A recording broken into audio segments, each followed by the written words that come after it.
Mixtape Messiah. Le Cercle des journalistes, votre émission d'analyse des faits politiques, économiques, sportifs et bien sûr sur le plan culturel et environnemental chez nous à Anéro, au Togo, en Afrique et dans le monde. Le Cercle des journalistes, votre émission.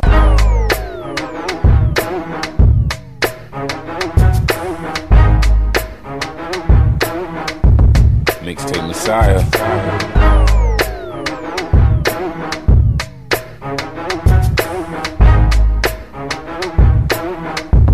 Mixtape Messiah.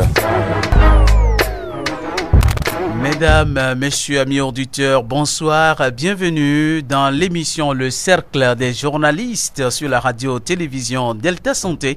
Aujourd'hui, c'est le mercredi 7 août 2019 et nous sommes dans ce studio café de la 95.1 FM pour encore vous entretenir sur l'actualité aussi bien en politique, en économie, sociale, éducation, culture, sur la 95.fm.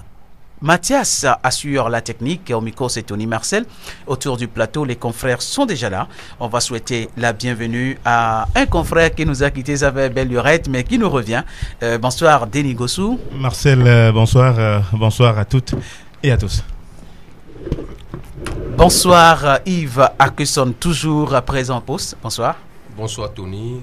Bonsoir auditeurs, auditrices de la radio-télévision Delta Santé.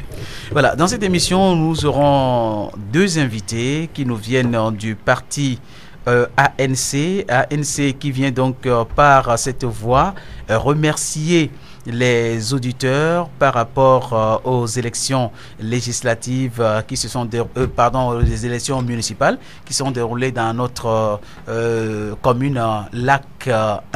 Alors bientôt on va les recevoir, mais avant je vais vous déclamer rapidement le sommaire de cette émission. Nous allons aborder plusieurs grandes lignes. D'abord recevoir les amis la délégation de l'ANC qui vient pour remercier les électeurs qui ont eu confiance en eux en leur donnant deux conseillers. Ensuite, nous allons nous appesantir surtout sur la tradition en pays gain, Situtu Vodou Lankman.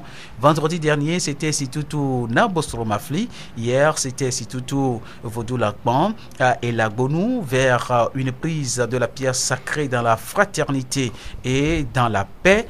Le 29 août prochain, c'est ce à quoi les fils gains, les filles gains s'attellent en ce moment. Et tout au long de ce programme, nous allons écouter les différents acteurs, j'allais dire, notamment le Hunon Bembeza, Mamisi Hunon David Kossi. Et puis nous allons écouter plus loin Togbe Goudabla également, qui a travaillé dans une synergie d'action avec ses pairs pour préparer d'abord comment est-ce que les choses doivent se dérouler dorénavant en pays gain par rapport à la prise de la pierre sacrée. Et ils ont décelé les problèmes qui minent la prise de la pierre sacrée, cette culture vieille de plus de 356 ans, mais également ils ont fait des recommandations, des propositions à suivre pour assainir et donc cette culture, ce patrimoine aussi riche du peuple gain. Nous parlerons également dans cette émission du passage du Togo devant le comité des Nations Unies contre la torture. Le Togo qui crée rapidement un comité de surveillance contre la torture qui sera dorénavant présidé par la CNDH, ce qui est à applaudir de la part du gouvernement togolais. Mais comment est-ce que cela va se passer? Nous allons donc échanger là-dessus. Présidentielle 2020, où en est-on pour la candidature unique de l'opposition togolaise? Beaucoup se posent encore la question de savoir, y a-t-il encore une opposition au Togo?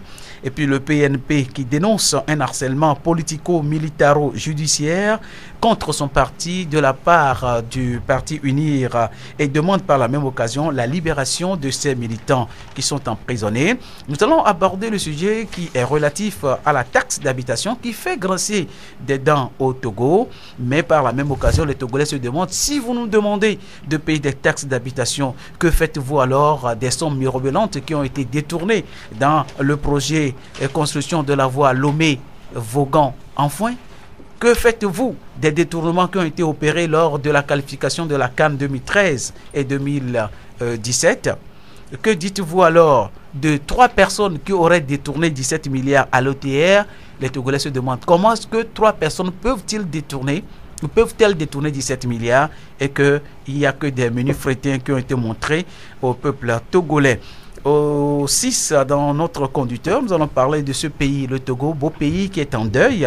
Nous avons perdu notre confrère Kossia Metoyona, alias Papa Redioto, mais également nous avons perdu un artiste de la musique togolaise, plasticien et artiste musicien, Seneya Kofi, alias Jimmy Rope, et le chef de l'État qui salue la mémoire d'un ami. Et puis sport, le Togo, vous le savez, est qualifié pour la suite de la compétition préliminaire, tour préliminaire du CHAN 2020 au Cameroun, en battant le Bénin. Mais le Togo va rencontrer l'ogre, donc l'équation difficile Nigeria, dans le tour suivant. Voilà les grandes lignes que nous allons aborder dans cette émission, le cercle des journalistes. Mais avant, nous allons accorder quelques minutes à nos invités, les présenter d'ailleurs et les libérer pour donner place aux journalistes qui sont déjà en studio avec nous. Bonsoir, monsieur Jacob Bénisson. Vous êtes le président fédéral de l'ANC, LAC, et en même temps un des élus comme conseiller municipal. Bonsoir. Bonsoir Tony, bonsoir aux auditeurs, bonsoir à tous.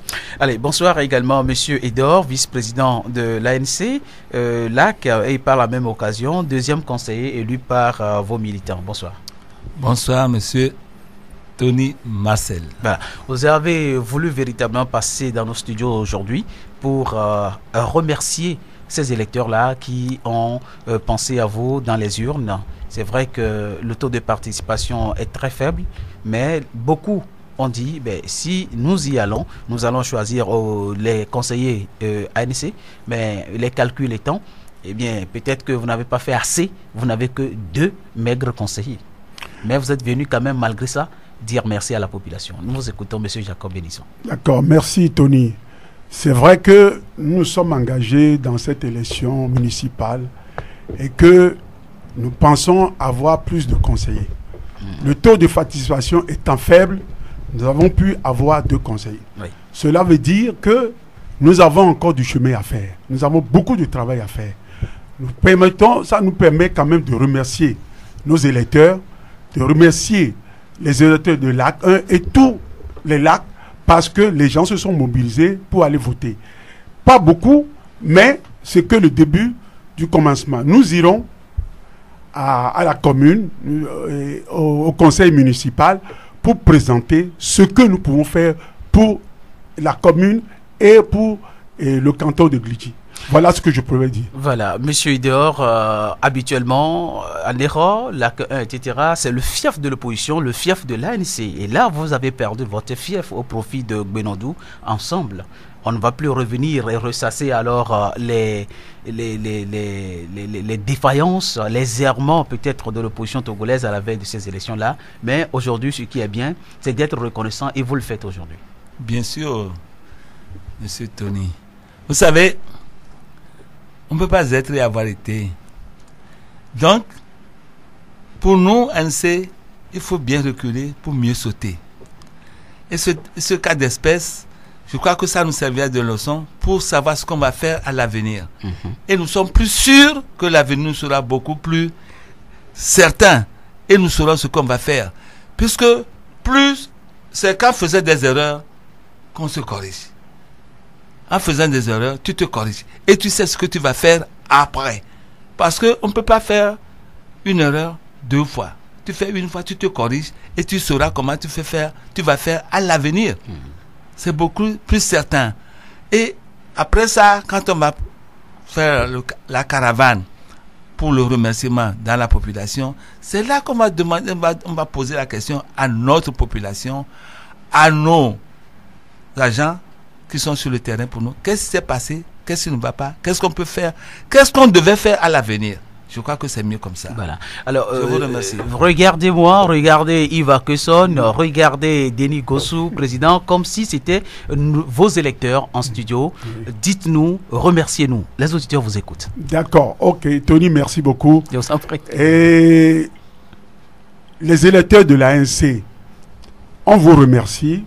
Vous ne nous avez pas donné beaucoup, vous nous avez donné 2 conseillers. C'est mieux que rien. Seulement, nous vous disons, l'avenir est porteur. Nous passerons bientôt par une caravane dans la commune et aussi bien que dans le canton de Glidji, dans les dates qui sont le 13 de ce mois, qui est le mardi, et le 15 de ce mois, qui est jeudi, pour vous remercier par une caravane. Et comme ça, on verra l'avenir. Vous nous direz quelles sont nos erreurs, qu'est-ce qu'on doit corriger et quel est notre avenir dans le temps. Et nous vous dirons comment l'ANC compte préparer 2020. Merci beaucoup. Merci Jacob Bénissant, conseiller municipal Lac 1. Merci Prosper Edor, conseiller municipal Lac 1. Vous l'avez dit, vous voulez organiser une caravane également pour remercier la population. Vous l'avez déjà fait en studio. Vous avez dit le 13 août, vous serez à Assoukondi, à Vémé, Vodougbé, Habitat, Nglensi, Degbenou, Bota, Badji, Djossi, Djamadi, Marché de la Bonou, Sanvi-Kondi, Azon-Kondi, Messan-Kondi, Jericho, Amadote, Yesuvito, Zongo, Landjo, Adjidogan et Apunupa. Je reprends. Le 13 août, les populations qui seront remerciées à travers une caravane de l'ANC sont Assoukondi, les populations d'Aveme, Vodougbé, Habitat, Nglesi, Degbenou, Bota, Badi, Djossi, Djamadi, Marché de Elabonou, Sanvi-Kondi, ou bien Marché Elavagnon, c'est bien ça? Elavagnon, voilà, Elavagnon, oui. Sanvi-Kondi, Azan-Kondi, Messan-Kondi, Jericho, Amadote, Yesuvito, Zongo, Landjo, Adjidogan et Apunupa. Voilà. Maintenant, le 15 août, vous prévoyez encore une autre caravane dans le secteur de Glidji cette fois-ci. Et vous allez parcourir donc Zola, Zalivé, Asukopé, Glidji, Atotileka, Kebla. Je crois que c'est Kegba Kondi. Kegba Kondi. Voilà, il y a une erreur de frappe. Kegba Kondi, oui. Abalo Kondi, Sigberoué, Agbomedi, Fiokondi, Abatame, Gakondi, Hemazro, Tonokondi. Voilà, donc le 15 août, ce sera le tour du canton de Glidji avec les localités comme Zola, Zalivé, Asukopé, Glidji, Atotileka, Kegba Kondi, Abalo Kondi, Sigberoué, Agbomedi, Fiokondi, Abatame, Gakondi, Hemazro et Tonokondi. Vous recevrez une délégation de l'ANC qui viendra vous dire merci pour avoir voté ou avoir choisi deux maigres conseillers, mais deux conseillers qui leur plaît beaucoup parce qu'ils sont reconnaissants, ils l'ont dit tout à l'heure. Pas deux maigres conseillers, bon, des conseillers titans. C'est moi qui ai qualifié ça, ce n'est pas vous. Hein. Je vous taxe pas de cela. Je dis conseiller titan. Conseiller titan et qui ont été élus. Et donc sur votre liste, Monsieur Bénissant Jacob et Monsieur Prosper, c'est vous qui allez représenter l'ANC à la mairie d'Aniron au sein du conseil de Lac 1, de la mairie de la commune Lac 1. Félicitations d'abord à vous. Merci. J'aurais précisé une seule chose que nous avons oublié un peu, c'est le village de Amedjonekou. Amedjonekou, c'est dans quel secteur? Après Zowa, c'est Amedjonekou avant Zalivé. Ok. Donc nous serons aussi à Amedjonekou. Il ne faut pas qu'ils nous disent qu'on vous a oublié. Non, on ne vous a pas oublié. C'est une erreur de frappe, s'il vous plaît. Donc, Amedjonekou. Voilà. Ok, c'est noté. Je crois que c'est bien, à moins que vous n'ayez encore un petit mot à passer. Non, je sais que vous avez dit merci. Je ne sais pas si les confrères ont une réaction, hein, parce que là, nous sommes dans le cercle des journalistes et c'est une émission débat. D'accord. Yves Akesson. On pourra que remercier les électeurs d'avoir choisi nos braves frères. Les conseillers titans, ils l'ont dit. Hein. Bien sûr, parce que nous les connaissons. Ils sont deux, mais ils seront en force. Mais nous les connaissons, ils savent travailler, ils aiment travailler. C'est le choix de notre ville. Nous les acceptons. On respecte ce choix. On respecte ce choix et c'est bien beau de voir qu'ils ont cette fois-ci participé au combat et connaissent maintenant certaines choses que ceux-là qui n'ont pas participé ne connaissent pas. C'est-à-dire que quoi? Ils doivent maintenant capitaliser de leur échec pour l'avenir. Comme l'a dit Prosper tout à l'heure. Voilà. Prosper Edor. Voilà, moi je les remercie beaucoup d'avoir eu ce courage d'essayer. Et c'est un coup de maître. C'est-à-dire le temps d'organisation et les élections Je crois qu'ils ont beaucoup fait pour Anéro. Ils ont démontré que désormais, il faut que nous osons pour gagner certaines choses. Mais, quitte à nos frères qui ont voté pour ces deux conseillers, de redoubler d'efforts pour que leur programme soit accepté dans l'avenir. Merci. Alors, Denis Gossou, on va souhaiter la bienvenue à notre confrère Justin Nani que nous avons annoncé en route de Lomé. Justin, bonsoir, bienvenue. Bonsoir Marcel, bonsoir les invités. Oui. De l'ANC. Et la délégation de l'ANC qui vient dire merci à la population de Lac 1 et toute la population des lacs en général, l'a dit tout à l'heure monsieur Bénisson, pour dire merci pour les deux conseillers qui leur ont donné. Oui, avant de vous répondre, bonsoir également à tous ceux qui nous suivent en ce moment. Moi, je pense que c'est une très bonne initiative. Il faut être reconnaissant dans la vie. Donc, si les deux qui sont élus dans tout ce que nous avons connu comme élection récemment ont pris l'initiative de venir dire merci à la population, moi, je leur dis bravo. Ils sont reconnaissants. Je les encourage. Ce n'est que le début. Donc, lorsque vous êtes en face d'une dictature qui organise des élections, il faut s'y prendre et les gagner. Je pense que la leçon est comprise. Dorénavant, ils tiendront le pas de responsabilité et essayent de faire plus par rapport à ce qui s'est passé la fois dernière. Denis Gossou, le fief de l'opposition, dit-on vulgairement au Togo, c'est Anéro, c'est les lacs. Et généralement, l'ANC est assise confortablement dans les lacs, mais elle vient donc d'essuyer un échec assez sévère. La population dit, nous vous tirons les oreilles, et ils ont compris, puisque dans les propos de M. Prosper Edor, ils disent on ne peut pas répéter la même erreur deux fois. Nous irons auprès de la population pour la demander qu'est-ce que nous avons fait de mal, qu'est-ce que nous devons faire prochainement. Oui, je crois que c'est comme l'ont dit les autres confrères, c'est une bonne chose, c'est une très belle initiative à apprécier. Et l'ANC, je crois, nous ne sommes pas là pour un bilan de cette élection, sinon on a quand même beaucoup de choses à leur dire. Voilà. Mais ils sont là pour autre chose. Je crois qu'on aura d'autres occasions pour aller dans les détails. Donc, chapeau à eux. C'est bien d'être reconnaissant dans la vie et bon. Merci. Mais je crois qu'ils ont compris la leçon, ils l'ont déjà dit. C'était quand même la question que j'allais leur poser. Voilà. Mais quand c'est parce que c'est quand même naturel. On sait que du temps, mais que ce soit du temps même de l'UFC jusqu'au temps de l'ANC, les lacs, c'était quand même un fief de l'opposition. Et si aujourd'hui, l'ANC ne sort qu'avec deux conseillers, je crois qu'il y a beaucoup de leçons à tirer dedans. Et merci, je crois qu'ils l'ont compris. Merci d'être passé, Monsieur Bénisson. Monsieur Edor, merci beaucoup. Merci. Est-ce que vous avez quelque chose d'autre à ajouter? Non, je n'ai pas grand-chose à juste ajouter, mais seulement je tiens à remercier encore tout le peuple de l'ANC et le peuple d'Anéro. D'accord. Et que incessamment, nous allons revenir. D'accord. Monsieur Bénisson, Jacob. Merci les journalistes de vos remarques pertinentes. Je vous remercie beaucoup. Et vous savez, une élection, c'est très difficile. Surtout dans l'acte 1, c'est la première fois que nous voyons ça. Mais la leçon nous a été donnée. À nous de prendre nos responsabilités pour les jours à venir. Merci beaucoup, merci à vous tous et à très bientôt. Merci.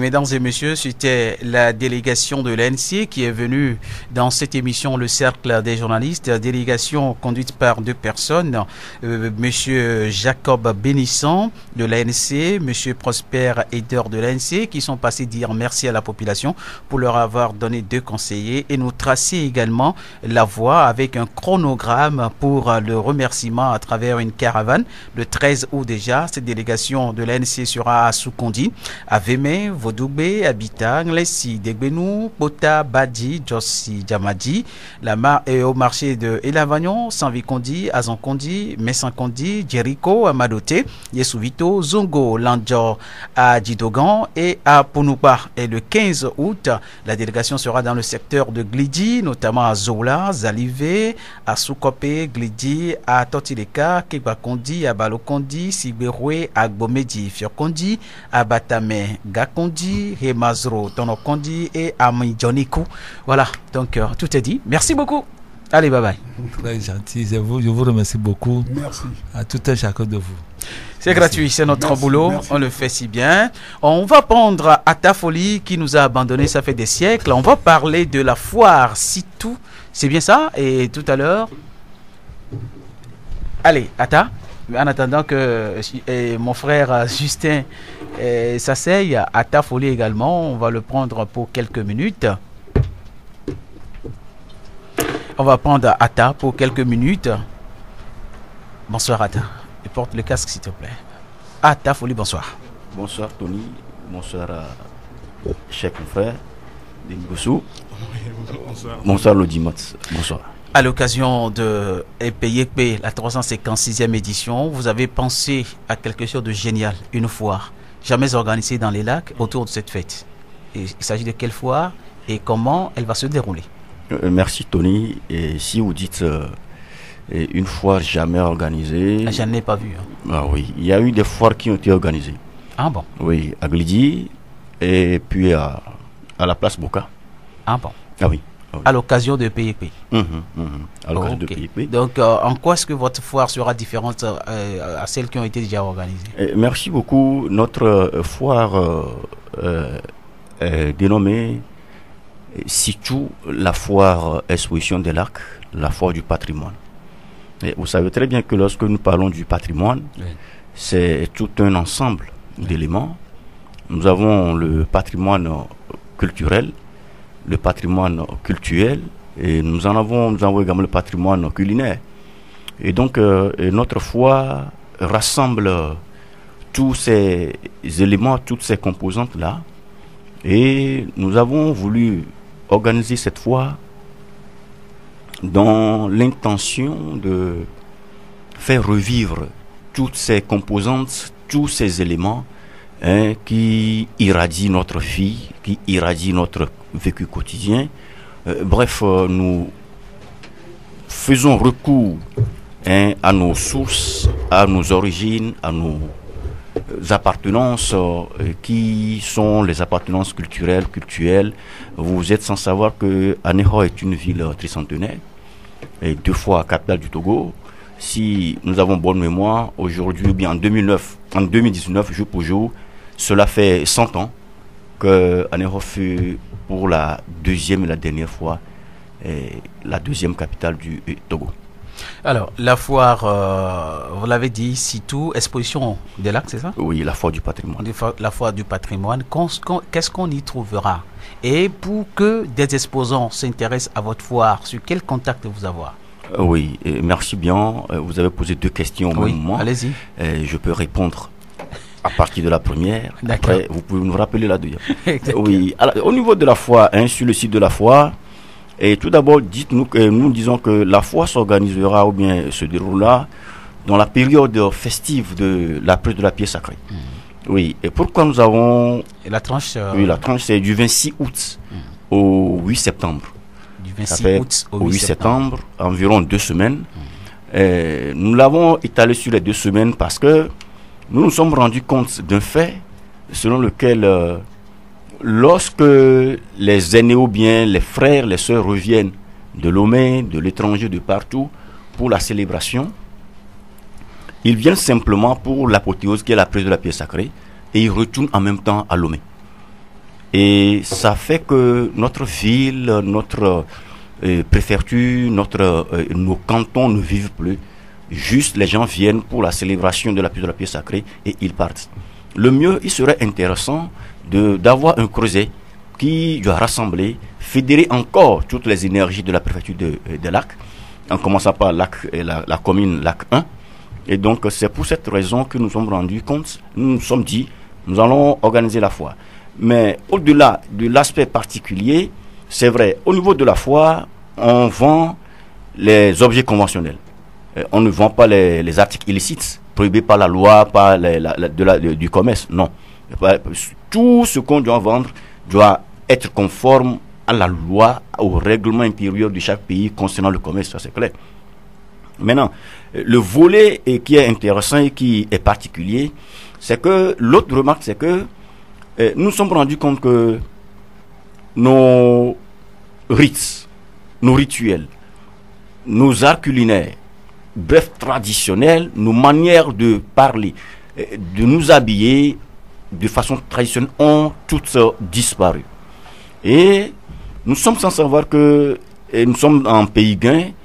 Celui qui parle de pays gain fait référence automatiquement aux 41 divinités, et plus il y a le même dit, parce qu'il y a d'autres divinités également qui accompagnent ce rituel-là. Donc lorsque nous nous focalisons sur les 41 divinités, nous nous rendons compte automatiquement que nous avons 41 manières de nous habiller, 41 manières de manger, 41 manières de parler, 41 manières de faire des libations, 41 manières de danser, 41 manières de chanter.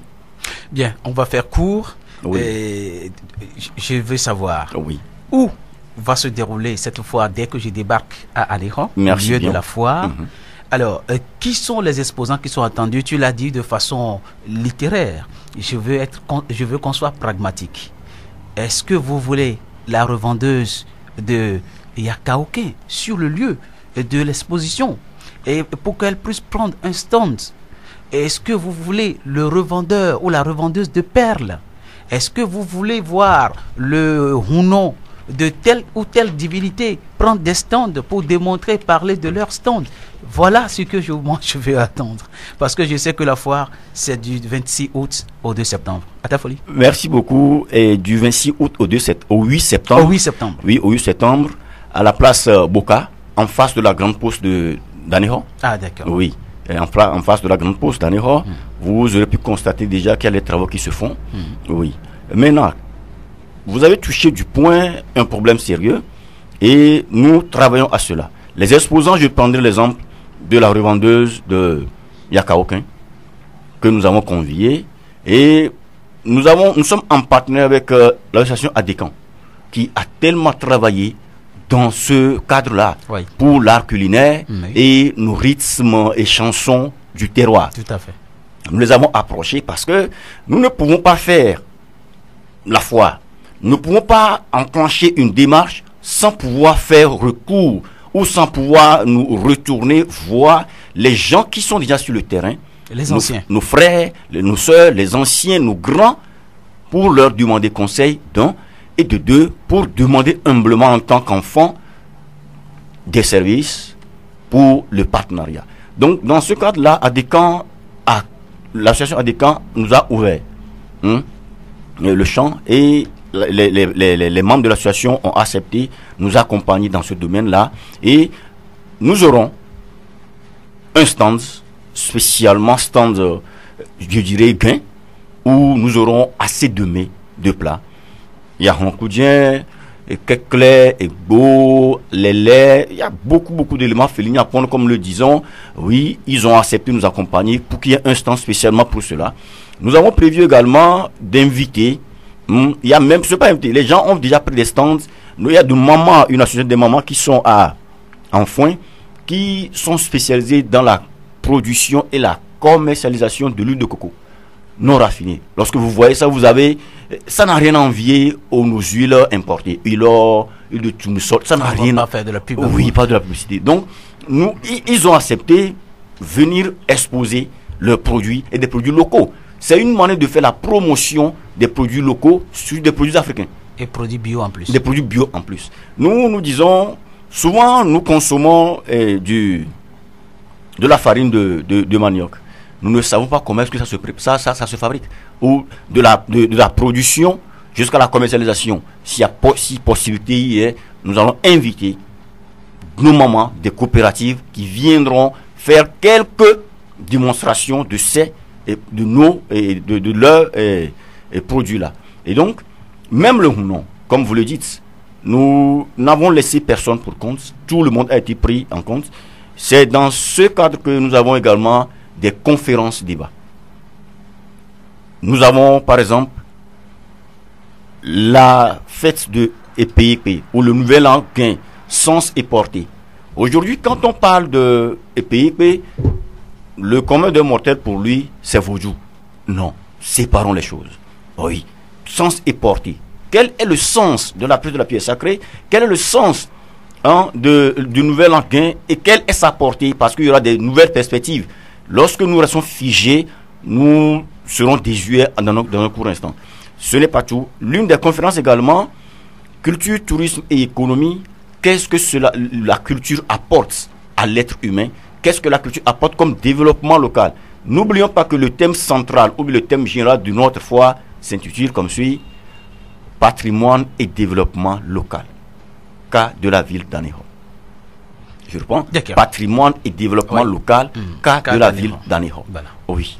Patrimoine, développement local, cas Oui, de la cas ville de la ville d'Aného. Merci beaucoup, chers amis, chers confrères à Tafoli qui pilotent ce projet de la foire Sitou. Donc, oui, si vous voulez, je n'ai pas fini. Vous avez posé une question à laquelle je n'ai pas encore répondu. Vous dites... Le contact oui, le contact. Pour tout renseignement, vous pouvez contacter le numéro suivant, plus 228 90 37 04 73.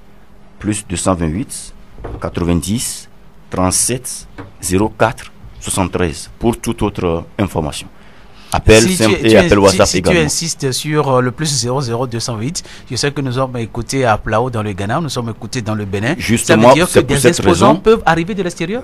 Absolument. Pour l'instant, nous avons une vingtaine d'exposants qui viennent du Bénin voisin. Ah, déjà? Ils s'annoncent également. Oui, là où nous sommes actuellement, nous avons déjà 20 jusqu'à 23 exposants qui se sont annoncés, qui se sont déjà enregistrés. Nous avons des exposants qui viendront du Ghana également. Nous sommes sur les tractations pour voir dans quelle mesure ils viendront également. Donc c'est le lieu aussi. Oui. Je sais que tout ce que tu dis, Yves, qui esquisse de la tête, veut dire qu'il est au courant de tout. Certes, mais je vais poser cette question. Moi, je viens voir souvent Yakaoken comme Denis et moi, et souvent nous sommes bluffés positivement par la tenue que portent les gains ici, comme vous les appelez, ces femmes-là qui sont toujours belles dans ces tenues de couleur blanche avec ces jolies perles. Ça veut dire que si je viens là-bas, est-ce que j'aurai cette revendeuse ou ce revendeur de ce pain-là? Moi, si je veux, peut-être me coûte ce pain, mais pas forcément à la manière de la prêtresse ou non, ou bien de gain ici. Est-ce que je peux trouver sur place des quintés pour pouvoir porter sur place? Est-ce que vous invitez ces genres de personnes? Ces genres de personnes s'annoncent? Comment est-ce que vous faites le truc? Merci beaucoup pour la question. Je réponds à partir de la dernière question. Pour ce qui concerne le Quinté, nous avons eu des contacts avec nos frères dans la COSA. Nous avons également des contacts avec nos frères dans les savanes, avec les exposants qui viendront même du Niger. Nous avons des contacts avec les frères qui viendront du Burkina Faso, qui se sont annoncés pour juste le panier dont vous parlez, le loco dont vous parlez. Donc, ils viendront exposer sur le site également. Et aujourd'hui, entre-temps, lors des EVALA, il y a eu un salon international africain pour la perle qui a été organisé. Et donc, nous sommes aussi en contact avec les organisateurs de ce salon-là qui nous ont promis. Et nous travaillons déjà à ce que les revendeurs et les revendeuses des perles, nos mamans, nous les avons informés. Entre-temps, lorsqu'il y avait la Institut Nabosomafli, nous étions sur les lieux pour donner l'information et leur dire le bien fondé de la foi. Ils ont accepté, ils nous approchent toujours. Donc, soyez sans crainte, venez sur le site de la foi à partir du 26 août. Vous voyez que vous verrez tout ce dont vous avez besoin, surtout au niveau culturel. Surtout au niveau voilà, culturel. C'est donc tout sur la foire à Sitou. On ne peut pas tout dire non plus. Un mot pour conclure. Quel appel? Tu as l'adresse de nos auditeurs de ces auditeurs qui sont intéressés par cette foire. Merci beaucoup. Tout d'abord, je vais remercier tous les palais vers qui nous sommes allés et ils ont accepté le projet. Ils nous ont donné leurs conseils. Nous avons approché également les cantons, les chefs cantons, les régions qui nous ont donné assez de conseils, qui ont accepté nous guider, nous diriger. Les personnes ressources également, nous n'allons pas donner tous les noms ici, mais elles se connaissent. Nous leur disons merci pour le moment. Nous disons merci également à tous les Hounons, à tous les Goussi, à tous les Guinouissi, à qui nous avons soumis le projet et qui ont accepté, diriger, donner des conseils, qui même ont vu le projet, sur le projet, on dit, vous devez le faire ainsi, mais comme si c'est une première édition, la prochaine édition, prenez-vous plutôt au sérieux et puis vous ferez encore de très bons. Merci beaucoup. Je crois que les remerciements les plus indiqués viendront à la fin de cette foire. Également de la population. Nous disons que le projet de la foire concerne tout le monde. Ça concerne tout le monde, le plus petit jusqu'au plus âgé, parce que nous n'allons pas dérouler tous les programmes ici, parce qu'il y a au moins dans le programme le village enfant. Nous avons consacré un espace aux enfants pour leur donner, pour leur montrer au niveau du cinéma les grands personnages africains, pour connaître leurs histoires, afin de se formater, de se refaire une histoire. D'accord. Oui. Bon, de toute façon, à Interfolie, on ne peut pas tout dire On non peut pas plus. tout dire. On a assez Si de vous sujets voulez à pour traiter. une dernière intervention. Merci, mais avant, on va souhaiter la bienvenue à notre confrère Ernest Taï qui a fait la route pour nous rejoindre. Bonsoir Ernest Taï. Bonsoir Tony, bonsoir à tous les confrères autour de la table. Bonsoir chers auditrices, bonsoir chers auditeurs. Voilà, merci d'être là. Je sais qu'il a valé plusieurs kilomètres pour arriver. Il était important qu'on prenne de l'eau. On lui donne de l'eau. Donc voilà, l'eau qu'on lui avons donnée. Maintenant, tu veux conclure? Oui, À ta merci. folie. Si vous avez d'autres informations, je rappelle le numéro. Oui, plus je l'ai déjà. Plus 228 90 90 37 37 04 73. Merci beaucoup. Merci. C'est moi qui vous remercie de venir nous parler de cette foire-là qui est pour moi est une innovation autour de la fête épée. Je crois que c'est une bonne chose. C'est la culture. Voilà, c'est très important. Je voudrais le souligner. Tout à l'heure, peut-être on va arriver sur des débats politiques, mais en réalité qui ne change pas grand-chose. Voilà. Je crois que le développement doit partir de là plutôt, ces événements culturels. Et donc, merci bien aux initiateurs, aux organisateurs de cette foire-là, puisque quand on parle de foire, je crois que ce n'est pas destiné à une catégorie, à une classe. C'est pourquoi moi j'aime les foires. Qu'on soit ministre, qu'on soit, je ne sais pas, cultivateur, bien tout le monde y trouvera forcément son compte. Voilà. Mais on ne peut pas partager certaines, je ne sais pas, certaines valeurs religieuses, mais à côté, mais le Yakawakin ou...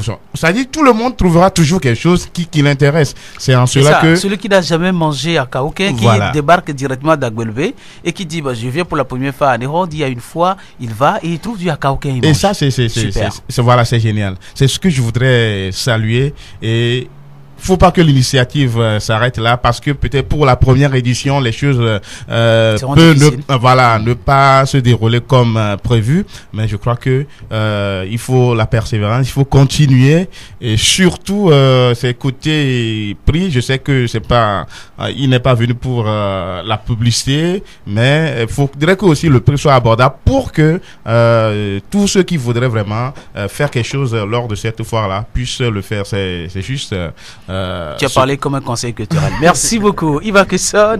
Non, mais moi je suis très content. J'apprécie l'initiative. Je suis parmi les initiateurs. Ces personnes qui veulent développer la ville d'Anéro.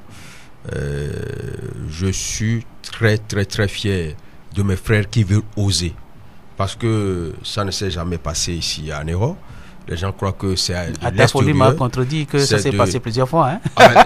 Je crois que c'est pas les fils natifs vivants sur place ici qui l'ont initié. Rien ne sera, le développement ne sera pas quelque chose de l'extérieur. C'est à nous de développer notre ville et de démontrer que la ville d'Anéro regorge de beaucoup de potentialités en humain, et développer aussi notre culture. Parce que nous sommes actuellement à la croisée des chemins. La politique n'a rien donné à nos villes, à nos cultures, parce que c'est de maigres ressources qu'on nous donne chaque fois pour des cultures, et ça crée, ma foi, beaucoup de désordre dans nos cultures. Merci. Et aujourd'hui, ce que moi je veux dire, c'est de faire de sorte que tous ceux qui sont des communicateurs ici à Anéro prennent cette initiative, parce que c'est des communicateurs, c'est des confrères qui veulent développer la culture et la ville, faire connaître la ville d'Anéro et beaucoup de potentialités que nous avons, du tourisme, en passant par l'art culinaire et autres. Nous sommes capables de le faire. Osons dire que Anéro désormais doit se faire vendre à l'extérieur. Avant de donner la parole à Ernest Saï et Justin Alani sur le sujet, j'ai une question pour toi, à ta folie, organisateur de cette foire à Anéro Sitou. Cette question, cette phrase qui revient souvent dans les analyses de nos confrères. Denis Gossou l'a dit tout à l'heure. Yves Akesson l'a répété. la politique nous a rien donné. Il va falloir qu'on s'attelle aussi à notre culture cette fois-ci. Peut-être que la culture peut nous donner quelque chose. Est-ce que vous avez le sentiment que votre foire, notre foire, qui est en train d'être organisée demain, la politique ne veut pas s'en mêler? Merci beaucoup, Tony. Nous avons trop attendu de la politique, au point où nous nous disions qu'il n'y a rien, qu'il n'y a pas de travail dans le pays. Nous sommes arrivés à la conclusion selon laquelle il faut oser. Et nous avons pris le risque d'oser. Je ne suis pas organisateur, mais je fais partie du comité d'organisation. Oui. Et donc, ce que nous allons faire pour que le politique ne prenne pas à bras le corps le projet, c'est qu'il faut que nous-mêmes nous soyons conscients de la chose. Conscients dans ce sens où, dans la mesure où nous qui sommes des initiateurs, des organisateurs, nous ne devons pas nous faire des coups bas.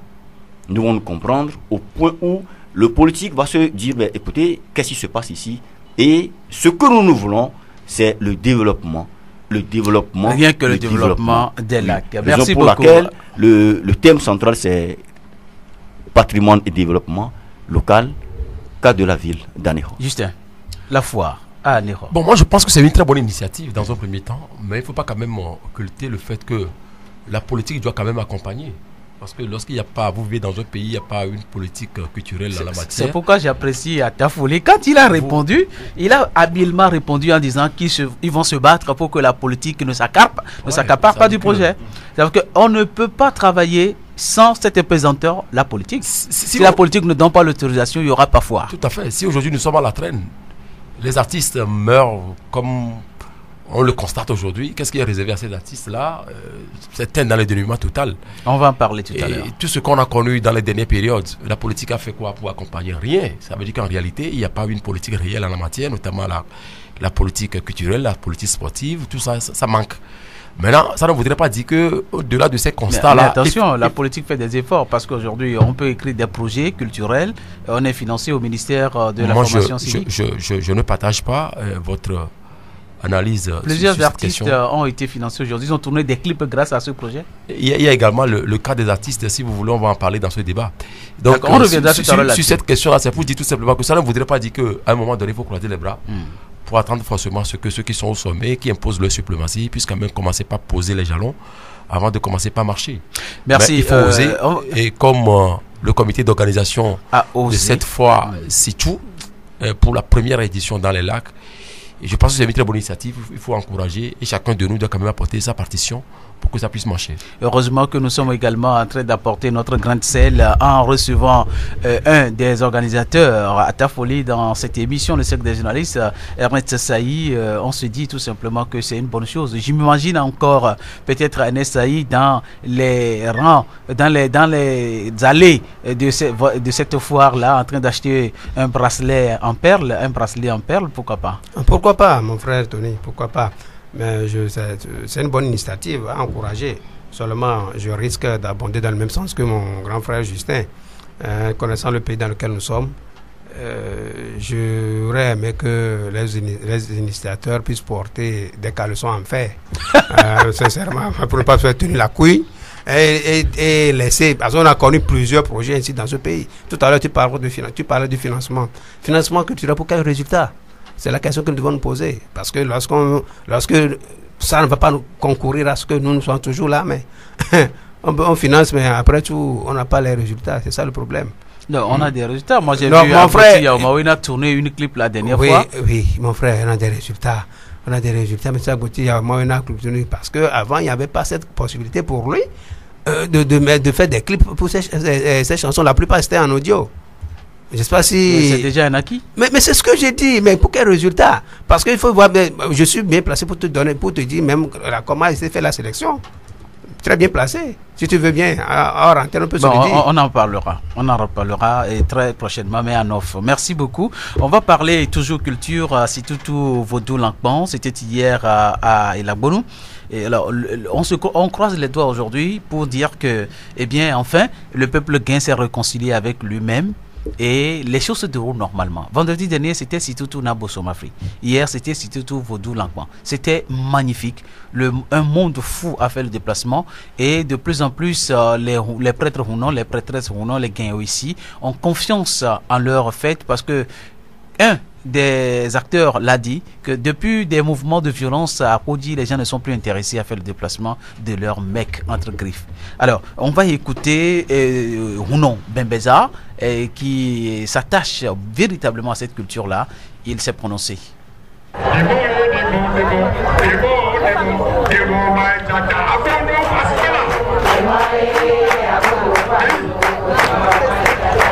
Vous êtes en train d'assister à une cérémonie qui a une portée très capitale dans les lois de la nature. C'est une cérémonie qui a une importance si on va respecter les lois de la nature. Et c'est une cérémonie aussi très importante pour la communauté Guin. Et quand on dit la communauté Guin, je pense que les Guins sont venus de quelque part.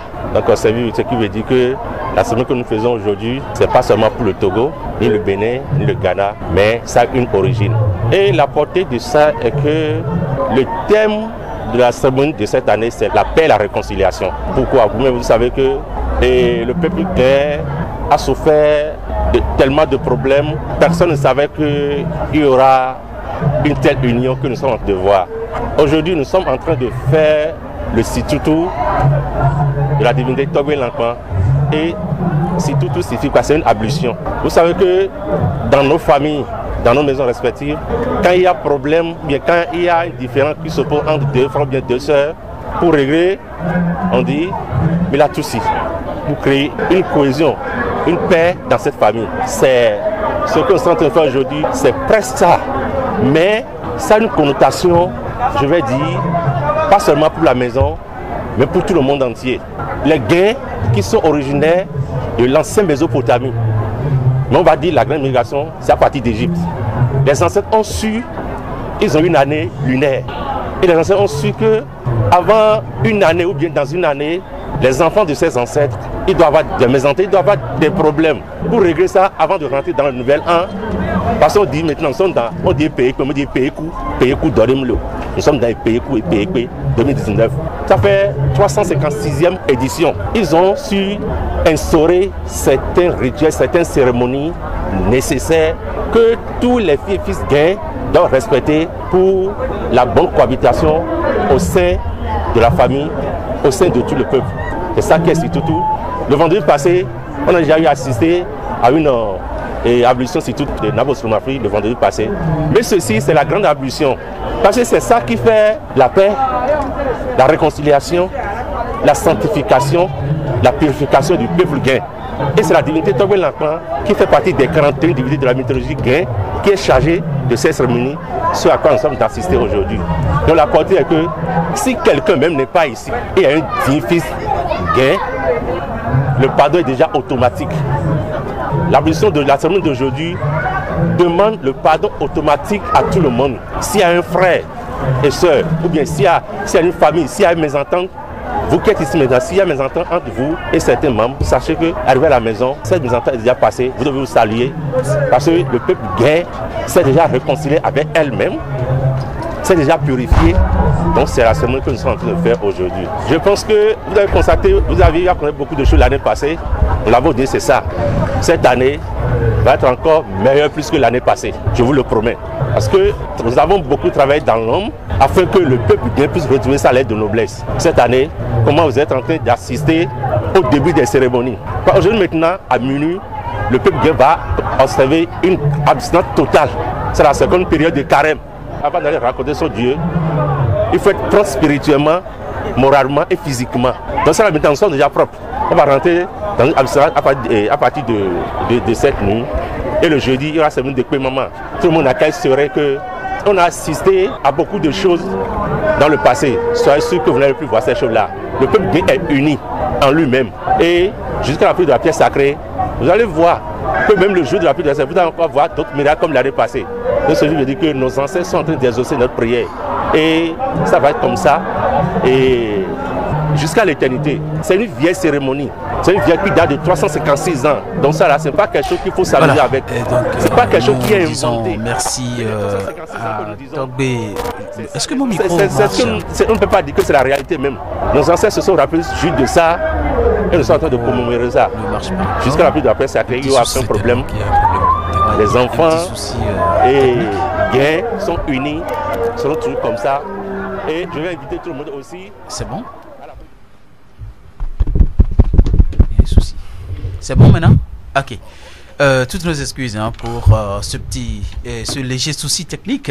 On va poursuivre le cercle des journalistes. Là, nous avons écouté Hunon Bembeza qui est venu du Bénin et qui rassure tout le monde, avec bien sûr tous les autres prêtres à Hunon, que les choses vont se dérouler normalement cette année. C'est le souhait à tous. Il y a également une grande dame qui est arrivée du Bénin, qui est la présidente des Mamissi, donc du Bénin. Elle s'appelle David Kossi. Nous l'avons rencontrée, on l'écoute. On va écouter Mamissi David Kossi, que nous avons rencontré hier à Elabonu au cours de la cérémonie de Situtu Vodou Lankwan. Oyombe David Kossi, Sokutonu, et présidente Mami Dahuto Atole Bénin. Et Alekiabe Konwa. Et media photo so Bénin délégation d'Ahuto Atole cité Sokutonu. Et mi va Konwa BTP. Comme c'est le Sigbobore, do ne petaswa, oh on a Konwe.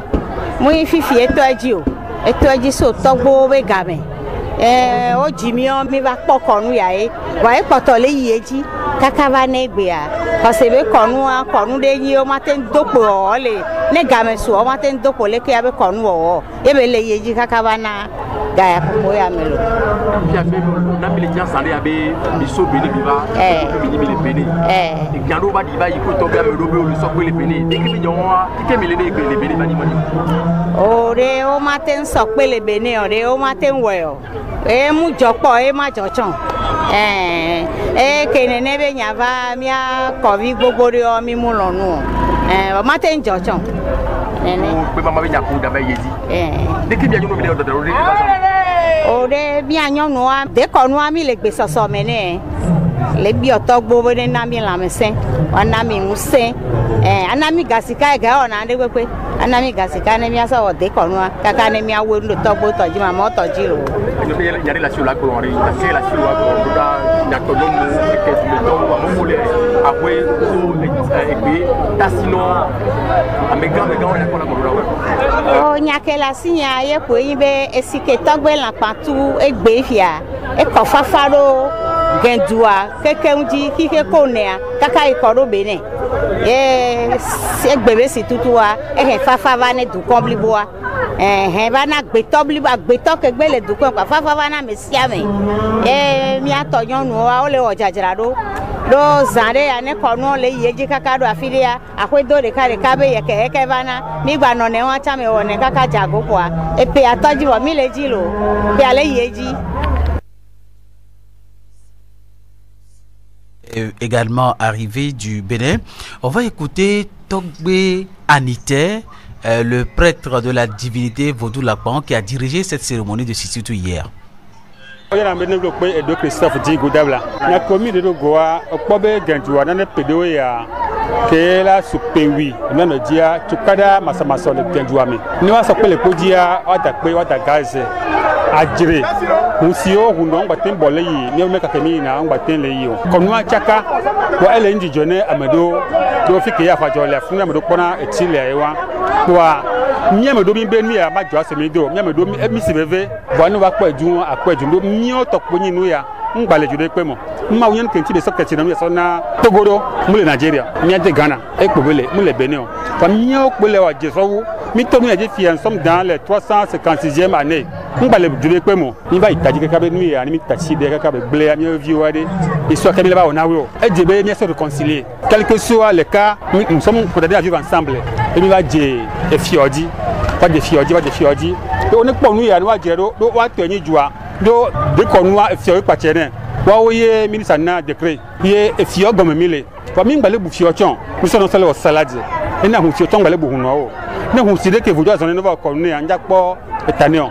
On va laisser la fille, bani genjuabe me anka fio vadomi tombe nyakpo genjuabe ko nti le clan vodé komi ko betukala le pawonu ami o clan be nkono la ko ni chef de famille yao ko délégation de plawado et même bi on kam ya kwa nka le jo o demenami ni quoi ni au dos de 30 jours et mi so do mi so ko verso na fio ya jojinao et donc mi wele ke mise en commission permanente na yo na genjua donc ami pesu ko te kon ko pesu wa no kle pepuwa e fa pesu o la veli ko le pesu le Gabon ko le l'Abidjan ko le Bénin convi que le funu wa de Gabon wa de si wa dio que le genjumo mi gbe no fa pesu la firia ngwa daro hen toaji ne awunne ni o kon woni ba yido do duanu fa ba genjua ma ne jiru ba volo donc kan ti bi ti do commission anti-loi mi do le kakara jago kuku ko gan ko no tona gadi lenti e fi dan huno le tuen en désordre e ko ga huno le na ko lenti e fi dan huno o le soe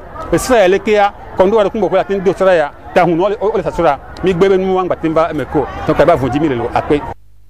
C'était Togbe Goudabla, Monsieur Neglopé, que vous avez écouté, en lieu et place de Togbe Anité de Vaudou-Lakpan. À présent, on va écouter... Bon, en fait, Togbe Goudabla a parlé au nom d'une commission qui a été mise sur pied par les têtes couronnées de la préfecture des Lacs pour essayer d'analyser les problèmes qui surviennent à chaque fois qu'il y a la prise de la pierre sacrée et quelles sont les solutions qui doivent être trouvées, les recommandations qui ont été faites. Eh bien, cette commission s'est chargée de ce travail-là et pour cette commission, c'est Togbe Goudabla qui était le secrétaire donc, de commission. Il nous a donc livré le résultat de leur travail. À présent, nous parlons de Situtu Vaudou-Lakpan. On va écouter Togbe Anité, qui est donc le prêtre de la divinité Vaudou-Lakpan. C'était hier.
Voilà, on va dire merci à nos auditeurs qui ont toléré la qualité sonore de cet élément. Ça a été dans des conditions difficiles qu'on a pris ce son hier parce que à la fin de la cérémonie ici, Tutu Vaudou-Lakpan, tous les adeptes ont envahi carrément le prêtre Anité et avait tellement de bruit au point où il fallait quand même prendre ce son-là et toutes nos excuses. Nous reviendrons sur ce son-là avec une qualité beaucoup plus meilleure.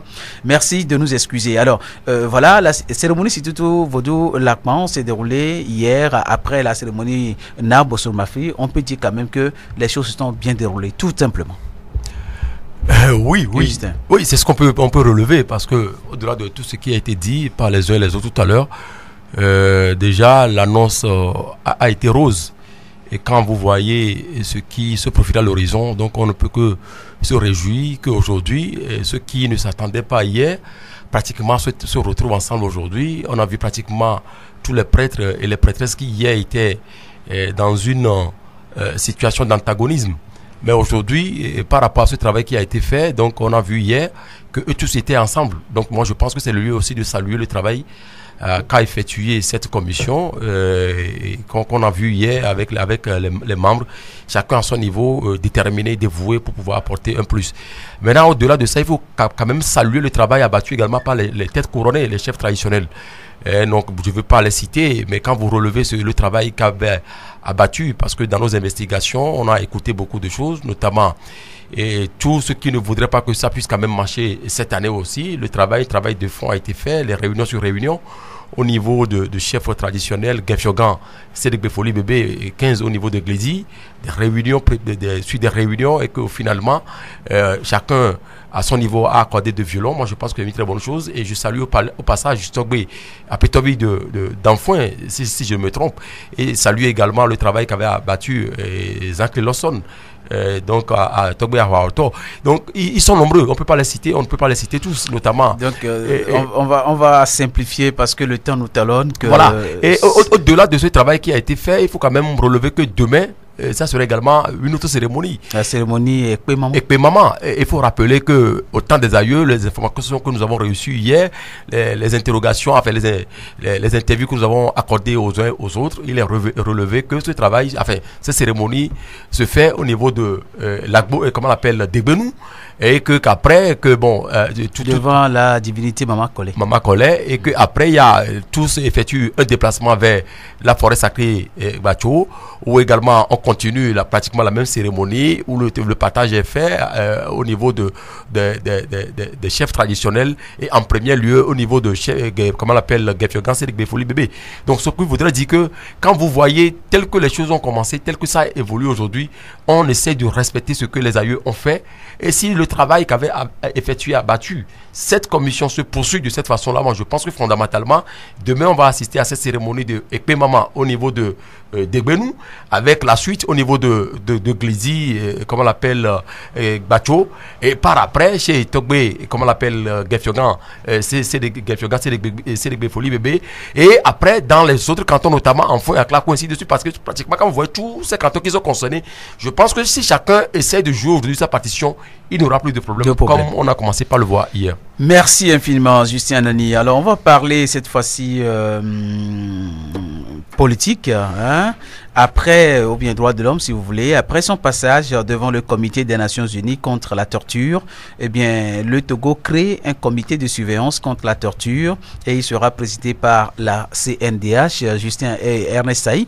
Aujourd'hui, on sent quand même qu'après ce passage, c'était la semaine dernière, ça n'a pas été facile.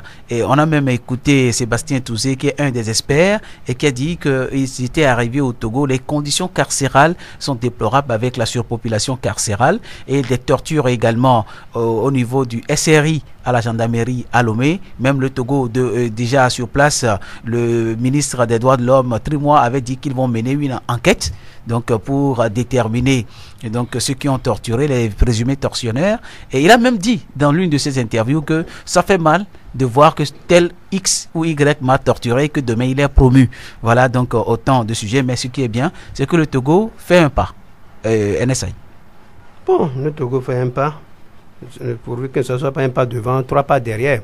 Puisqu'on a connu, l'autre fois je parlais du cas du ministre Amadou, depuis le temps du ministre Amadou, quand il était au droit de l'homme, qu'on a connu tout cela. Le ministre, moi lui-même, entre-temps, il y avait une plainte contre lui, on sait comment ça s'est terminé. Et celui-là venait de dire aujourd'hui que il est en train de mettre en place une commission contre la torture. Bon, oui, ainsi, disent les Anglais. Mais je dis, je suis toujours dans le doute, dans un pays où les libertés sont tellement restreintes, on est en train même de les annuler. Pour votre information, avant de quitter mon bureau, j'ai appris qu'il y a l'Assemblée unicologue qui s'est réunie pour modifier, en train de modifier actuellement la loi sur les manifestations, la loi que nous appelons la loi Bojona. Ils sont en pleine séance plénière. L'Assemblée unicologue et ses députés nommés. Mais en fait, on avait eu vent de ce que je vous avais dit ça ici. La présidente de l'Assemblée nationale invitait les députés, mais il n'y avait pas l'ordre du jour. Je vous avais dit ici que juste après les élections locales, je ne sais pas si tu te rappelles, hein, il y aura la modification de cette loi. Parce que moi, nous sommes dans les mains de ce régime, on sait ce qu'il fomente. C'est ça ce qui se passe. Donc, vous croyez que ces gens-là, qui se comportent ainsi. On se croirait en Corée du Nord, en Afrique, des gens qui se comportent comme ça, quelle commission peuvent mettre en place pour lutter contre de telles aberrations? Bon, moi je dis, oui, c'est ainsi. Peut-être après on dira que c'est toujours ça. Nous allons tout attendre de voir que ce bon, on attend de voir. La preuve, le samedi passé, il faut voir ce que les militants du PNP ont encore vécu. On vécu à Kadambara lors d'une réunion du PNP. Mais on se croit, on est où, on est dans quel pays? Et vous croyez, vous allez croire ça? Moi, je crois que c'est du gaspillage, hein, aux frais du contribuable togolais qu'on est en train de faire. Alors, tu vous avez fait la transition si bien, et on va parler justement du PNP qui dénonce un harcèlement politico-militaro-judiciaire de la part du régime UNIR et demande la libération également de ces militants. On parle de 69 militants du PNP incarcérés. Alors, Denis Gossou? Vous êtes togolais comme moi et vous savez ce qui se passe. Le micro de Denis Gossou ne marche pas? On y va? Je crois que ça ne va toujours pas. Oui. Bon. Nous sommes tous au Togo et chaque jour qui passe, nous savons comment les droits de l'homme sont violés allègrement. Et quand, je ne sais pas, vous mettez... Je veux revenir un peu en arrière par rapport même à la personne de Trémois. C'est comme vous mettez un épervier pour assurer la sécurité des poussins. C'est exactement ça.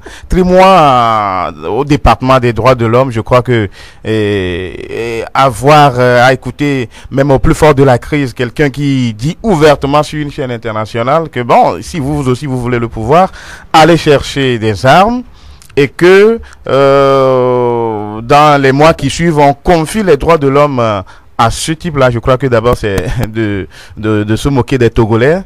Et puis quand on sait que ce monsieur n'est pas aussi très propre, on ne va pas aller dans les détails. Et c'est quelqu'un qui est parti et qui justifie même l'injustifiable en donnant des arguments saugrenus par rapport aux interdictions. Il parle plutôt d'encadrement, tout ça là. Alors que vous-même, depuis 2017, vous êtes au courant que presque toutes les manifestations sont systématiquement et automatiquement interdites. Et si vous osez, alors vous trouverez garçon devant sur votre chemin.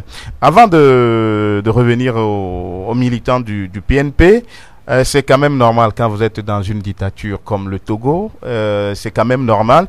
Et puisque ce pays-là n'aime pas, nous sommes dans un pays de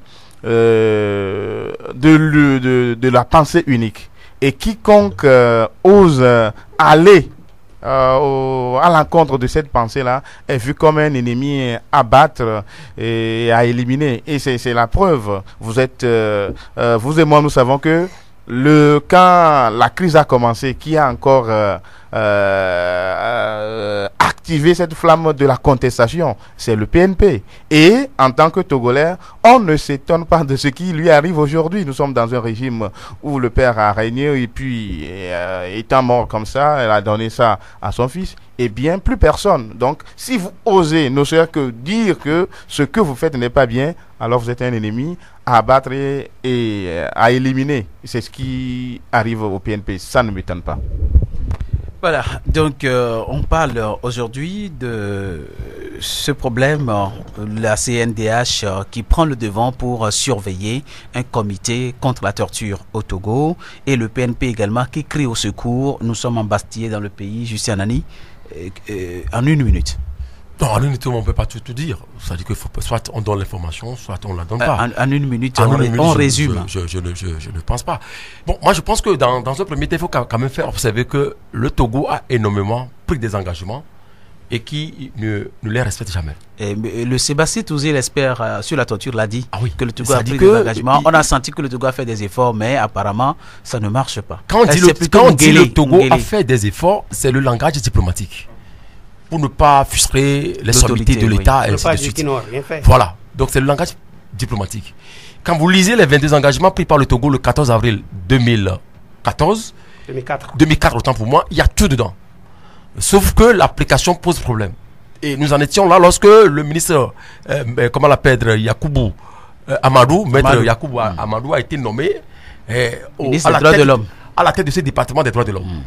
Le constat, c'est quoi? quand vous recrutez même, enfin, vous retournez dans l'histoire, c'est parce qu'il s'est posé un problème de leadership à la tête de la commission, enfin, de la Ligue togolaise des droits de l'homme à l'époque. Après le départ de, comment on l'appelle, Akwe Gandhi, donc le vice-président qui dirigeait la Ligue togolaise des droits de l'homme à l'époque était Akweson, qu'on appelle Kluson Etri Hihireba. Et un front a été constitué. De quelle façon aussi ceux qui travaillaient avec les membres de la Ligue à l'époque sont constitués en une équipe de rébellion entre guillemets, qui ont venu à travers une assemblée générale chasser Etri et Kluson Ireneva.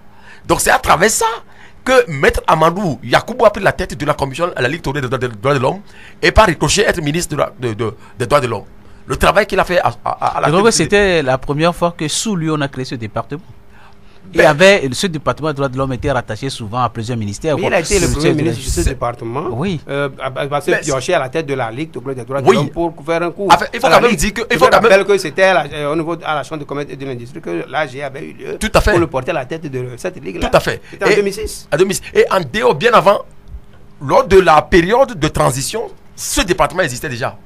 Mais c'est parce qu'à un moment donné, le pouvoir a fait un coup d'État et par après, bon, la transition. C'était Gabadovi Joachim, voilà. Qui était à la tête de ce département. Tout à fait, à l'époque. Bien avant d'autres, il a eu à également occuper ce département parce qu'à un moment donné, il faut trouver quelqu'un qui s'illustre dans le rôle de l'opposant.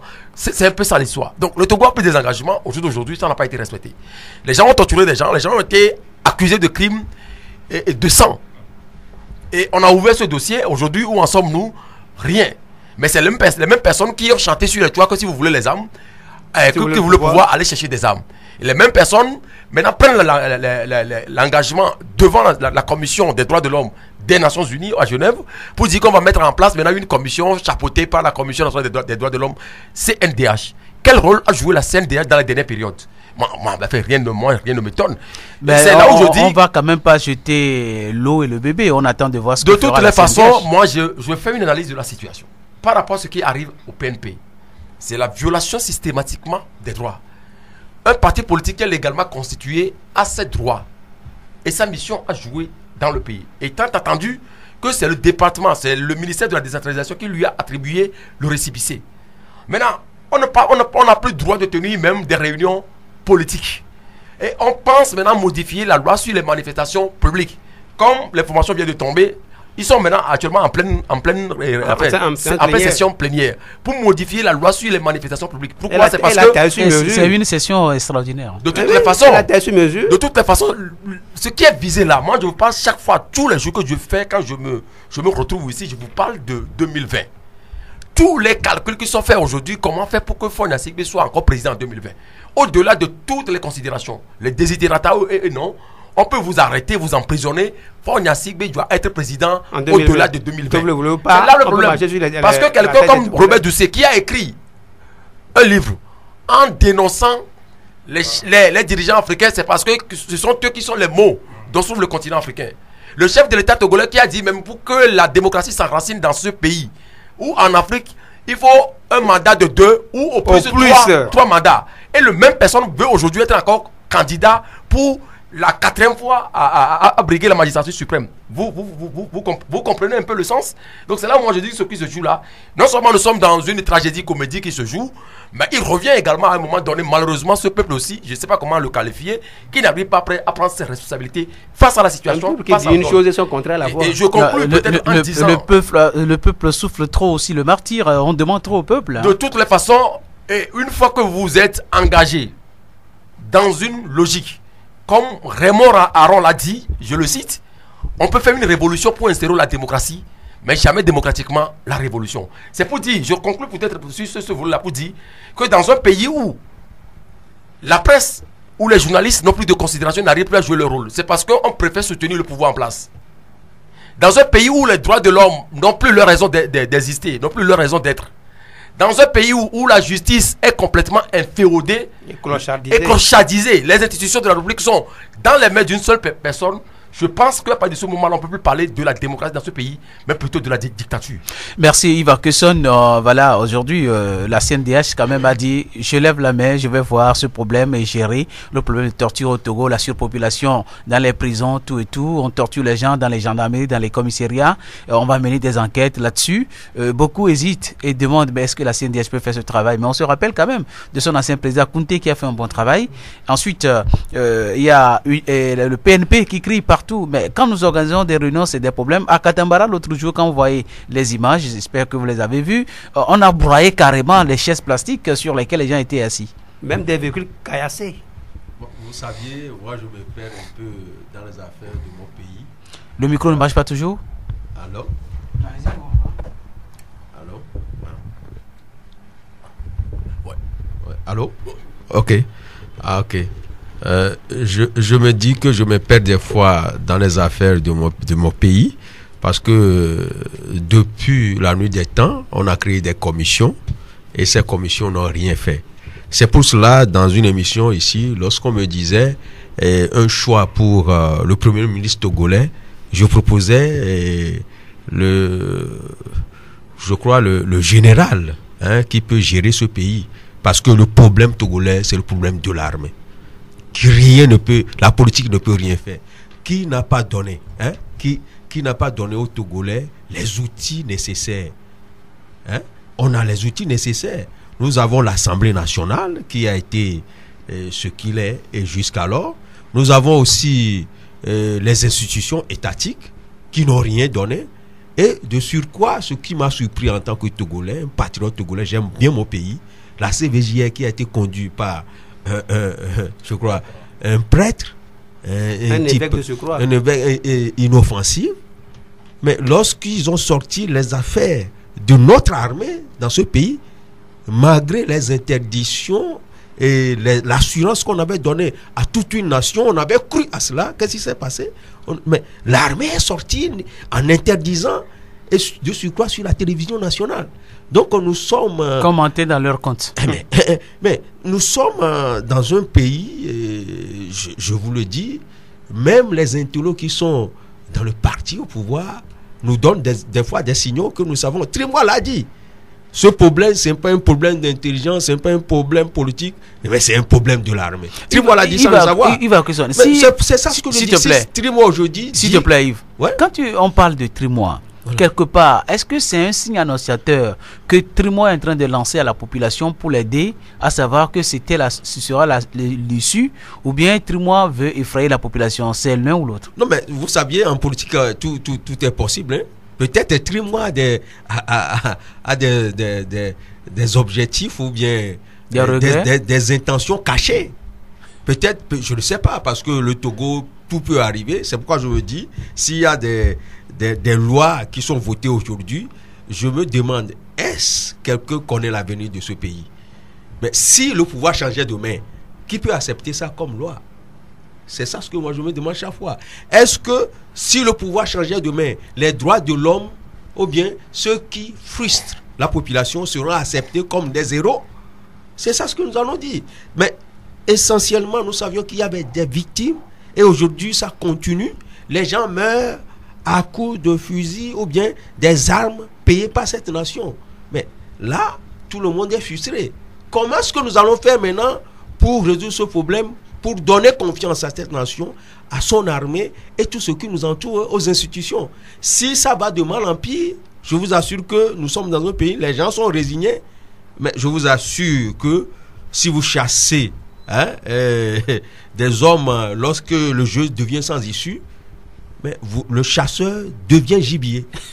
C'est ça. Merci beaucoup. Allez, pour ces commentaires, NSA, vous voulez ajouter quelque chose? Tout à l'heure, tu disais, le peuple a tellement souffert le martyre. Et tant que tant qu'on n'a pas rien n'est fait, on a encore. Il y a un adage qui dit, tant qu'on n'est pas arrivé au bout du tunnel, rien n'a encore fait. Oui. Rien n'a encore fait, en ce sens que quand tu dis le peuple a tellement souffert le martyre, qui tire sur le peuple? Si ce n'est pas ceux-là qui veulent à tout prix mordicus conserver le pouvoir. Mais on a connu ici même des généraux qui sont sortis pour aller tirer des chefs d'état-major. On nous dit que c'est pour aller contrôler le dispositif de sécurité sur le terrain. Est-ce que c'est un chef d'état-major qui contrôle un dispositif de sécurité pour une manifestation? Je ne sais pas pour cela, je ne sais pas si c'est pour cela qu'on est en train de modifier En fait, on n'est pas en guerre. actuellement la loi au Parlement. J'aurais aimé connaître une CNDH à la Kounté, Kofi. J'aurais aimé qu'on connaisse une CNDH à la Kounté, Kofi, mais connaissant ce qui lui est arrivé, je doute fort. Madame Nakpa Polo a également dirigé le département des droits de l'homme. Oui, elle est allée également à Genève, en Suisse, pour l'UPU. Voilà. L'UPU qui concerne tous les droits de l'homme. Je crois qu'elle connaît le dossier. Doute fort parce qu'aujourd'hui, ce qui arrive au PNP, c'est comme nous sommes sur une scène de théâtre où il y a plusieurs actes. Tout d'abord, c'est l'USC qui l'a connu. Après, c'est l'ANC. Aujourd'hui, c'est le tour du PNP. Parce que tout ce qui est contre ce régime, parce que nous voulons rester, il faut coûte que coûte les casser. Et quand tu dis que le peuple souffle le martyr, c'est ce peuple-là même peut-être qui devient aveugle. Parce qu'on ne peut pas vouloir une chose, au contraire. On a vu lors des dernières élections législatives locales, parce que des gens se sont mués en indépendants. Parce que nous savons ce que ça coûte. Ces gens-là coûtent pour le budget de l'État. L'argent qu'on devait prendre pour investir dans le pays, ce qu'on perd, ces gens-là, tout le monde les connaît. On court derrière eux parce qu'ils sont des indépendants mécènes, on court derrière eux. On ne peut pas vouloir une chose et son contraire à la fois. Nous allons tous rester dedans. Si nous voulons rester les bras croisés, parce que les leaders, parce que des gens comme Tony nous diront un jour que l'opposition n'a pas de stratégie. Qu'est-ce que vous appelez par l'opposition n'a pas de stratégie? Les leaders politiques, ils n'ont pas l'apanage, c'est-à-dire qu'ils n'ont pas la solution magique. Sans le peuple, ils n'ont pas la potion magique. Moi, ils doivent avoir la potion magique parce qu'on estime la que stratégie de l'opposition serait de quoi? Aujourd'hui, par exemple, on est en train de modifier une loi pour la sur mesure aux militants de unir, au chef de l'État, que l'opposition, les leaders de l'opposition aillent faire sit-in au Parlement, ou bien quoi? Ou bien qu'il aille. Mon frère, qu'est-ce que ça passe? Merci NSAI pour ces éclaircissements. Mais Yves Akesson, tu gardes doucement ton micro qui nous dérange un peu aujourd'hui. Oui.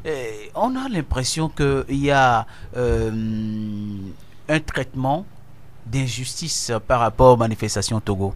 Quand vous prenez au temps fort des manifestations, lorsque l'opposition organise des manifestations, on impose des itinéraires. Quand l'opposition organise des manifestations, on l'interdit. Quand ça marche, quand l'opposition veut organiser quelque chose ici et là, on dit non.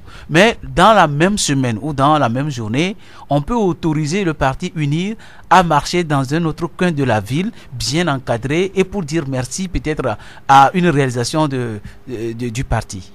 Oui, Tony, vous saviez, c'est sans photo. Ça crève les yeux, cette injustice. Donc, des fois, je ne veux plus me prononcer sur ces choses-là, mais ça dépendra de la situation dans laquelle le Togo doit vivre désormais. Nous savions que le pouvoir en place, ou bien le ministre, ne veut plus de manifestations au Togo. Alors que les gens ont ras-le-bol de certaines choses qui peuvent profiter à ces ministères, à ces citoyens, à notre nation. Mais nous ne voyons pas aujourd'hui l'opportunité que le peuple, ou bien le pouvoir en place veut donner au peuple pour, suggérer certaines choses. S'il y a la paix dans ce pays, c'est tout le monde qui doit en profiter. Mais si on dit aux Togolais de ne pas marcher, donc on dit aux Togolais d'aller chercher des armes, je ne sais pas. Moi, je crois qu'un bon citoyen, le chef de l'État doit dire à ses ministres, laissez le peuple manifester s'il y a certains mécontentements. Et qu'il soit bien encadré. Bien sûr, c'est ça. Maintenant, on dit à ces personnes, à ces honnêtes citoyens, de ne pas manifester, de ne pas dire que le gouvernement est en train de faire quelque chose de bien ou de mal. Même le chef de l'État lui-même a dit sur BBC qu'il ne peut pas tolérer qu'on marche au Togo avec des armes de guerre. Mais s'il y avait des armes de guerre, s'il y avait des armes de guerre, je me disais, c'est sans photo. Aujourd'hui, nous savions au Togo, nous avons aujourd'hui beaucoup de médias. Et ces médias aussi ont choisi leur camp. Je suis désolé, nous sommes dans tout ce que nous voyons. Mais dans ce pays, on a vu des milices, je ne peux pas dire aussi des groupes organisés, autorisés par les groupes d'autodéfense, autorisés par, reconnus par le chef de la sécurité de notre pays. Qu'est-ce qui s'est passé? Ces groupes d'autodéfense, lorsqu'ils marchaient, la main nue et puis l'arme tombait, on parachutait les armes. Non, mais ils marchaient avec les armes. Ils ont tout dit. Ils disent la vérité, mais je crois que nous ne comprenons pas. Voilà. C'est ça.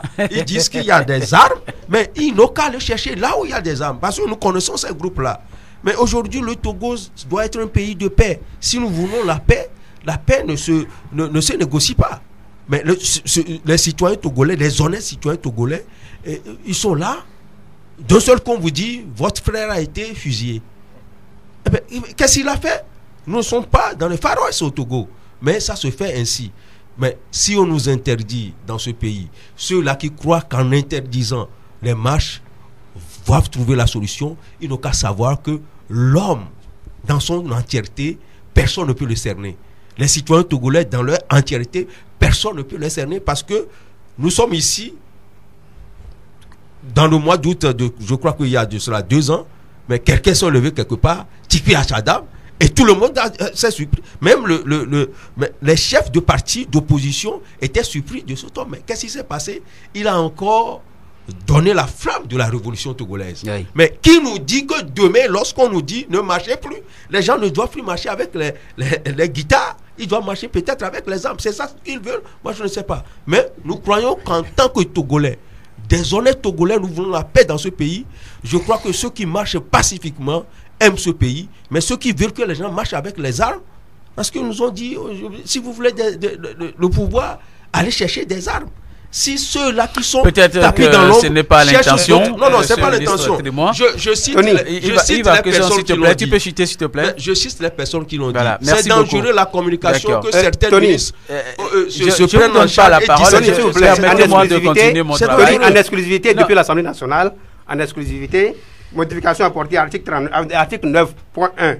Dans le cadre des réunions ou manifestations pacifiques publiques, l'itinéraire comporte un seul point de départ, un seul tronçon de route et un seul point de chute. Bien, 9.2. Pour les raisons stratégiques, économiques et sécuritaires, les manifestations sont interdites sur certains axes et zones, notamment toutes les routes nationales, les axes et zones où se déroulent de fortes activités économiques dans les centres urbains, les axes et zones proches des institutions de la République, les axes et zones proches de chancelleries et résidences des ambassadeurs et représentants d'organisations internationales, les axes et zones proches des camps militaires et des camps de services de sécurité. Voilà les modifications qu'on est en train de faire actuellement à l'Assemblée sur la loi sur les manifestations. Mais voilà, vive le Togo, la démocratie est en route. Je crois que c'est une parodie qui se joue en plein jour. Ce qui est réservé pour la nuit se joue en pleine journée. C'est quand même grave. Ma question, on parle de présidentielle 2020. Tout à l'heure, le confrère Justin a dit que tout ce qui se fait concourt à la réélection de notre chef de l'État. On ne maintient pas la réélection, on maintient. Alors, parce qu'il n'a été jamais élu. Maintenant, si l'opposition s'organise et trouve un candidat unique, et l'opposition parvenait à battre Faure Gnassingbé en 2020, en quoi cela gênerait-il les tenants du pouvoir? Voilà, parce que si Yves l'a dit, s'il y a la paix au Togo, c'est la paix pour tout le monde. S'il y a la chaleur au Togo, elle est là pour tout le monde aussi. Voilà. Il y a un acteur fondamental que nous oublions souvent. C'est ce que Yves a dit. L'armée. C'est l'armée. Aujourd'hui, nous savons que nous sommes dans une dictature militaire. Et qui veut vraiment je sais donc pas, quand le PNP dit que harcèlement militaro-judiciaire, mais c'est pas nouveau, c'est pas nouveau. Je vous ai de te citer des cas ici. Le PNP n'est pas le premier parti à subir ces atrocités. Je crois que il fait ses premiers pas dans le monde des géants. Il le comprend bien sûr, mais ce qui est en train de se passer au Togo, mais les autres nous regardent. Mais si ces changements-là s'avéraient, ce serait dommage. Nous aurions reculé plus d'un siècle.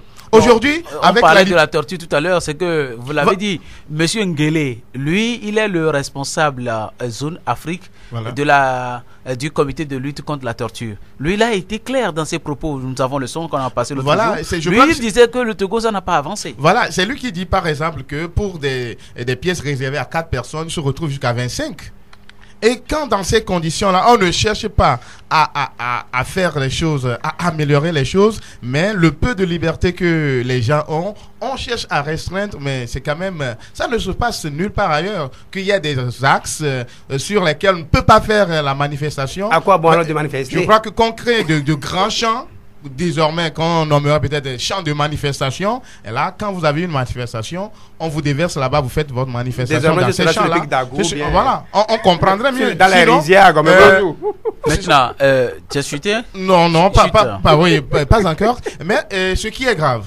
La question que moi je voulais, c'était pour relancer ce que tu as dit à Justin, mais puisque je suis avec toi, lorsqu'on confine toute une masse de population d'un tronçon sur une manifestation d'un point A à un point B, et que peut-être on est capable d'encadrer cette manifestation, c'est pourquoi on est en train de faire la loi ainsi. Si la population venait à dépasser le nombre des soldats ou bien des forces de l'ordre de sécurité qui encadrent, mais ça peut déchanter très vite. Parce qu'on prend une rue parallèle, par exemple, à une nationale dont on parle, et que le nombre est tellement grand, tout de suite la nationale sera envahie. Je crois que ces gens-là, ils n'analysent pas bien les choses, parce que quand on voit au temps fort de CST et récemment PNP et les autres, mais quand on appelle les gens à manifester et quand on va avoir jusqu'à, je ne sais pas, 10 000, même voire 80 000, même des centaines de milliers de personnes dans la rue,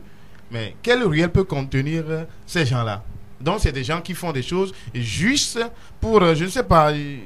C'est pour empêcher les marches. Pour empêcher. Pourquoi? Parce que, Justin Rani, s'il te plaît, lorsque on veut manifester, par exemple, d'un point A à un point B, prenons l'exemple devant Oba, ou bien Sika Toyota, à Colombe de la Paix, et que des manifestants veulent quitter Adido Gomé pour venir au point A, peut-être qui est le carrefour Sika Toyota.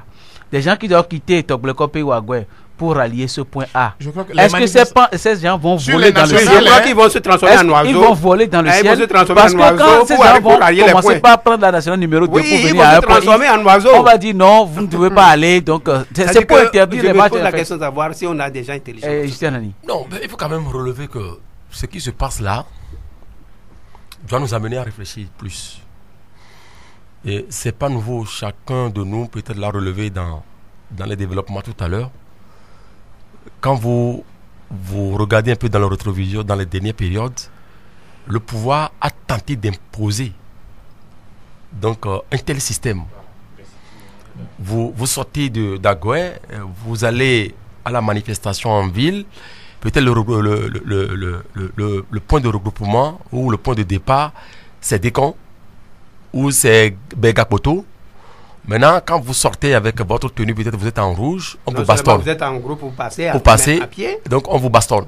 Parce qu'on vous dit... on atteint votre retour, on vous bastonne. On vous bastonne. Donc c'est pas nouveau. Ça m'amène peut-être à revenir un peu sur ce que le PNP dénonce aujourd'hui. Seulement, je dirais que le PNP ou les responsables du PNP n'ont pas mesuré la pesanteur même de ce régime pour pouvoir imposer un certain nombre de comportements ou suprématie à leurs frères lorsqu'ils étaient ensemble dans la coalition des 14. Et le premier parti politique qui a annoncé son retrait de la coalition, c'était le Parti national panafricain, le PNP. Et ça a eu des conséquences trop dures. Avant que cette histoire de 30 millions d'agents ne soit portée sur les antennes par Fulbert Sassou Atisso avec son parti politique Togo Autrement. Et aujourd'hui, celui qui paie le tribut le plus lourd, c'est justement le PNP. Le PNP, c'est là où je voudrais en venir. Pour dire que le PNP n'a pas mesuré le danger en cherchant à quitter la coalition. Parce que, bien que seulement bien avant ça, même avant de quitter, c'est le PNP qui a exhorté les autres à se soir aux manifestations. Tout à fait. Voilà. Aux manifestations.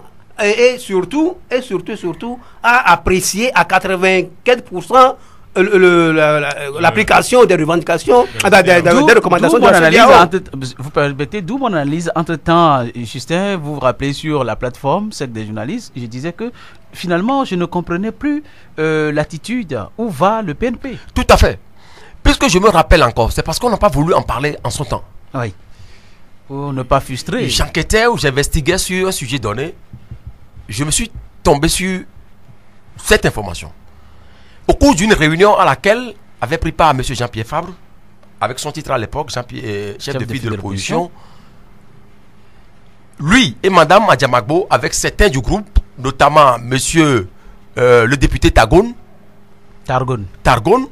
ont émis le vœu de recommencer les manifestations de rue. Mais au cours de cette réunion, ça n'a pas été facile. C'est parce qu'à un moment donné, le PNP a imposé sa suprématie comme quoi nous ne sommes plus prêts pour manifester. Si vous voulez manifester, vous allez manifester, nos militants ne vont pas venir. La conséquence logique, la coalition avait organisé une manifestation dont avec pour point de départ Carrefour Begakoto et pour point de chute devant l'assemblée de Dieu au niveau de l'église des assemblées de Dieu au niveau de comment la dit Fakota. Et cette manche, rappelez-vous, le PNP n'avait pas pris part. Et ça a commencé comme ça. Et par après, le PNP a suspendu sa participation.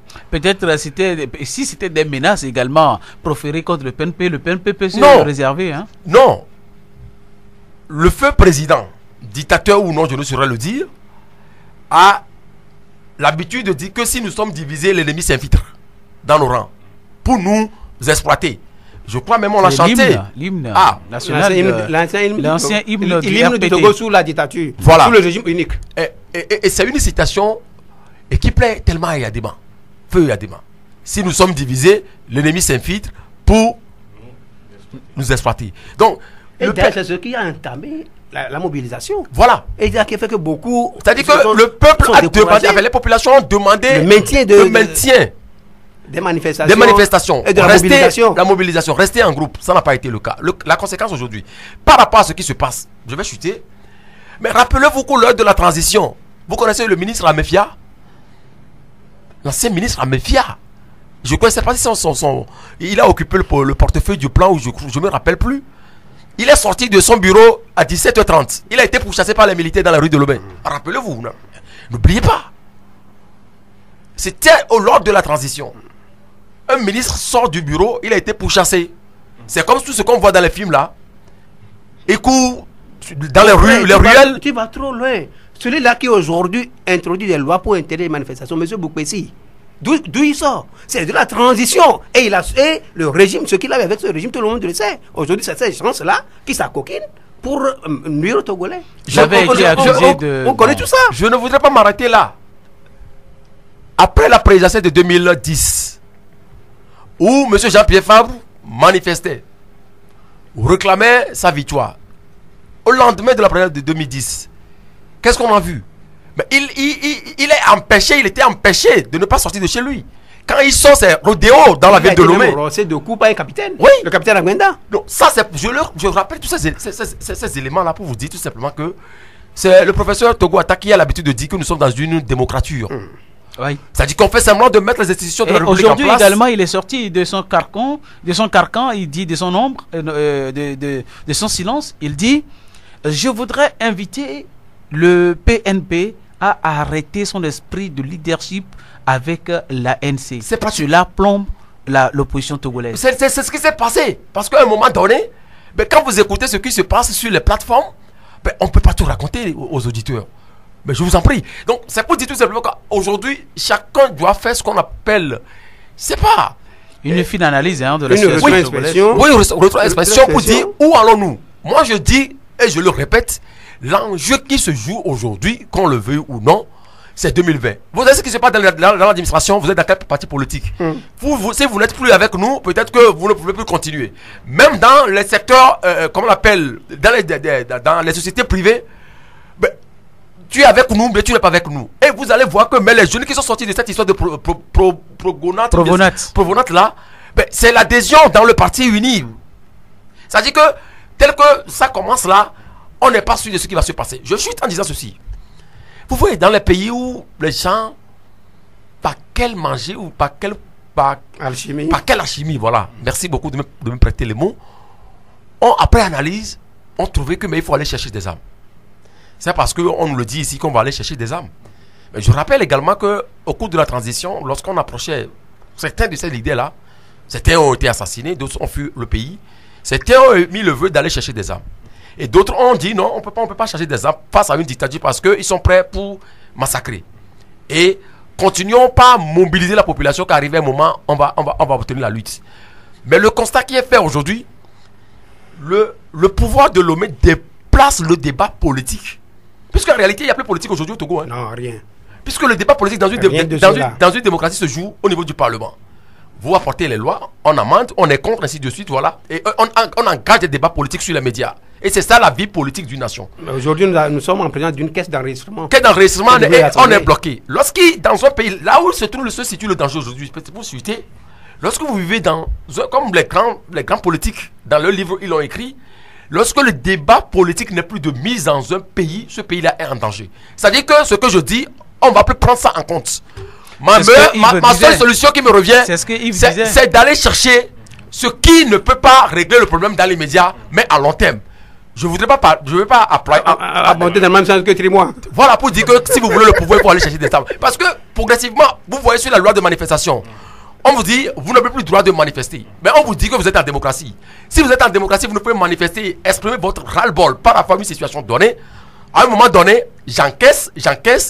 Mais le moyen que je vais chercher, ou le groupe de personnes ira chercher, c'est ce moyen-là qui constituera peut-être le déclic. C'est ce qu'on ne souhaite pas pour notre pays. Il va falloir que les politiques comprennent la paille d'aujourd'hui pour dire que pour que la vie politique puisse évoluer et marcher, il faut d'abord ouvrir le débat politique.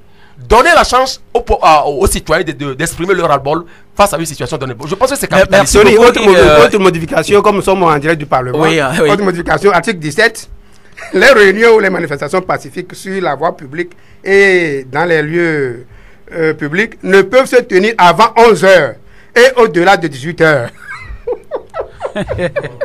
Donc, ces débats ne peuvent pas se tenir avant 11 h et déjà de 18 h. Les manifestations doivent être arrêtées. On commence la manifestation à partir de midi? Non, pas avant 11 h quand même. On peut commencer à 11 h, une minute, il n'y a pas de problème. Mais vous n'irez pas au-delà de 18 h. Bon, maintenant, la question que nous nous posons, s'il vous plaît. Yves l'a dit. On oublie que les campagnes aussi sont des manifestations publiques. Hein? Non, mais, les campagnes électorales sont aussi des manifestations publiques. Oui, c'est ce que j'oublie. Ces députés, ces soi-disant députés qui sont réunis là. Je crois que. Yves Akesson a la parole. Ouais, je crois que tout ce qui se passe au Togo, nous devons prier beaucoup. Parce que ce qui se passe actuellement au Burundi et au Rwanda, c'est les résultats d'une dictature qui est à main de fer. Mais lorsque ceux-là sont revenus au pouvoir, qu'est-ce qui s'est passé? Ils se disent, mais les lois que vous avez sur le terrain, c'est ça ce que nous avons appliqué.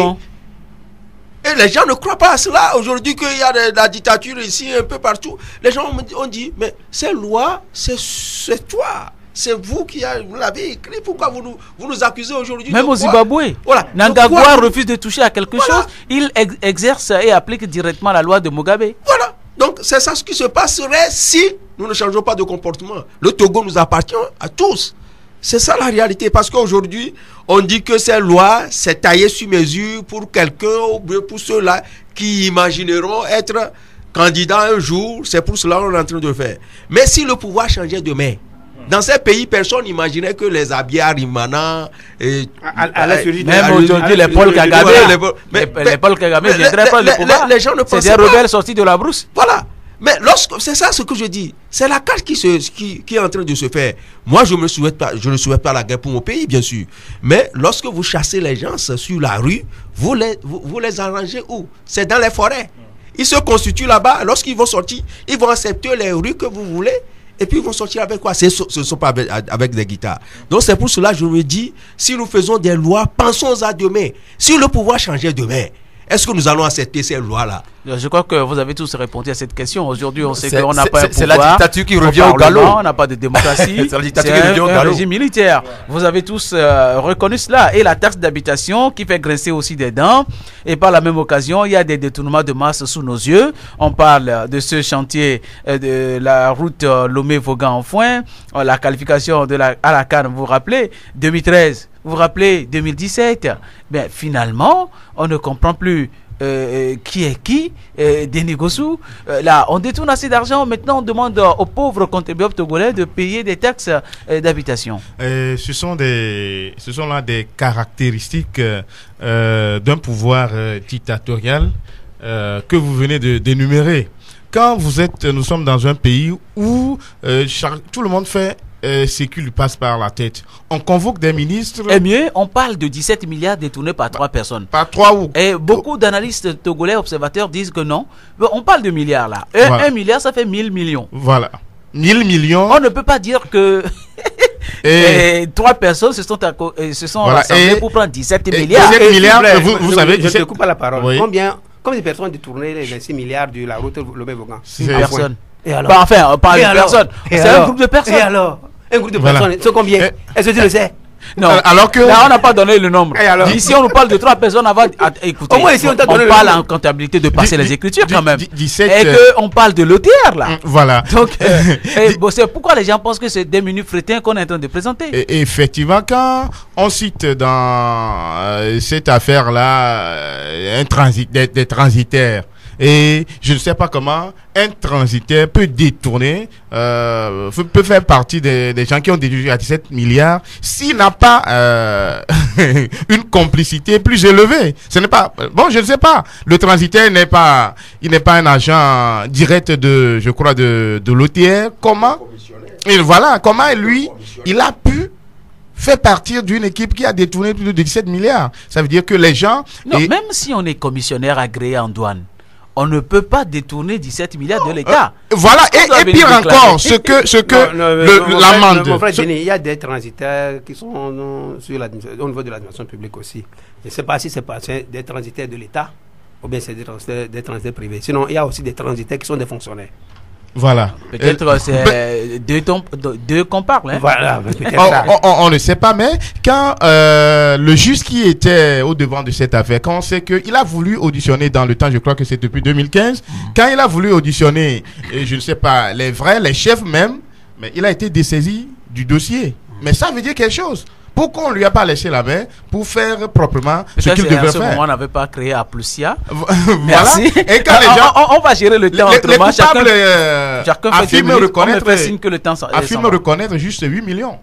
Ça aussi, c'est des non-dits. Voilà. Quand on accuse des gens d'avoir détourné 17 milliards et qui ne reconnaissent que 8 millions, je crois que nous sommes dans un pays, il y a beaucoup de choses qu'on n'a pas encore découvertes dans cette histoire. Comme disait un Camerounais la dernière fois sur un plateau de télévision camerounaise, on envoie ceux qui détournent les milliards dans les châteaux, dans les hôtels 5 étoiles, et ceux qui détournent les poulets, on les retrouve dans les prisons. Mais non, moi je pense qu'on ne va pas perdre le temps sur ce sujet. C'est un réseau qui est constitué, qui est là. Mais le chef d'État lui-même, il est impuissant. Et s'il commence pas à décrier comme quoi il y a 8 minorités, pas la richesse du pays, tout et tout, donc il est impuissant. Maintenant, face à quelqu'un qui est impuissant et qui n'arrive pas à taper du poing sur la table, c'est parce que les corps habillés imposent leur suprématie dans un pays qui se revendique d'un état de droit. Au moment, je pense qu'il y a problème. D'accord. Parlons du deuil. Parlons du deuil au Togo parce que là, le temps s'en va inexorablement. Alors, le Togo, vous savez, est frappé par deux deuils. Toute la semaine, on ne parle que de deuil.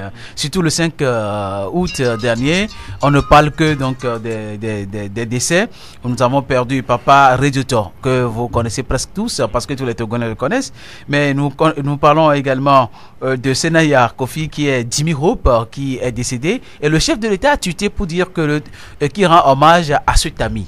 Nous avons vu même sur le journal Togo Matin de Dieudonné Korlakina qui a montré une photographie du chef de l'État avec à sa droite Jimmy Hope qui marchait. Bon, c'est vrai, j'ai jamais vu Jimmy Hope dans les bonnes grâces du régime, mais ça peut arriver. Oui, depuis un bon moment, ça, ce n'est plus un secret pour personne. Depuis, je crois, après l'arrivée de Faure Gnassingbé au pouvoir, je dirais que l'artiste togolais a changé un peu de veste parce qu'il a l'habitude il avait l'habitude de critiquer le papa, le régime en son temps, et puis à un moment donné, il a changé de veste. Pour quelle raison, personne ne le sait. Il est devenu l'ami personnel du chef de l'État, comme le chef de l'État a eu à le dire.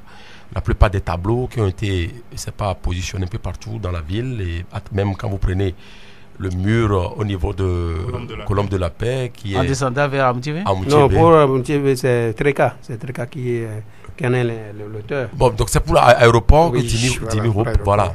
Donc c'est un artiste plasticien peintre, et qui est le premier rocker africain. Donc il a eu à montrer de quoi il était capable, même aux États-Unis, avec les amis de Sousa. C'est un grand artiste peintre, et un grand musicien. Voilà. Maintenant, au-delà de tout ce qui s'est passé, on ne peut que lui souhaiter, on ne peut que dire que la terre lui soit légère. Mais sauf que aujourd'hui, ce qui fait mal, il est parti en laissant 63 ans, bien sûr. Il est 65 on dit. Non, 63 ans. On parle de 63, on parle de 63. Bon, je sais pas l'âge réel au niveau de l'état civil. Ça m'importe peu, mais il a laissé sa vieille maman, qui est là aujourd'hui. Et rappelez-vous également, ça fait 2 ans, il a perdu son fils en France. Il a ressenti sévèrement, il a ressenti méchamment, il a ressenti fortement, si bien que je crois qu'il a été affecté. Voilà, et d'autres langues disent même qu'il a été empoisonné. Oui, parce qu'on parlait de maux de ventre. Voilà, pour le moment, on n'a pas d'éléments d'appréciation pour pouvoir dire quoi que ce soit. Mais là où peut-être je vais revenir, Djimi Hall n'est pas le seul artiste togolais à avoir perdu. Beaucoup sont morts dans le dénuement total. Ceux qui ont servi la nation togolaise, non seulement ils n'ont jamais été décorés, mais on se permet au Togo de décorer ceux qui ont assassiné, qui ont commis le crime de sang. Ceux qui se permettent d'insulter des Togolais, c'est parce qu'ils n'ont pas pris position, fait cause pour soutenir le régime. Mais aujourd'hui, Djimi Hall est décédé. Moi, je me pose la question de savoir, est-ce que le chef de l'État est le papa de tous les Togolais, ou seulement il est le chef de l'État d'une catégorie des Togolais, ou de ses amis uniquement? Parce que, rappelez-vous, Ousmane, qui est un artiste, comment on l'appelle, de théâtre, voilà. Du nom de l'artiste Ousmane. Ousmane, donc on l'a vu. C'est lui qui la semaine passée. Ouais. Il y a à peine 2 semaines. 2 semaines ou pratiquement un mois.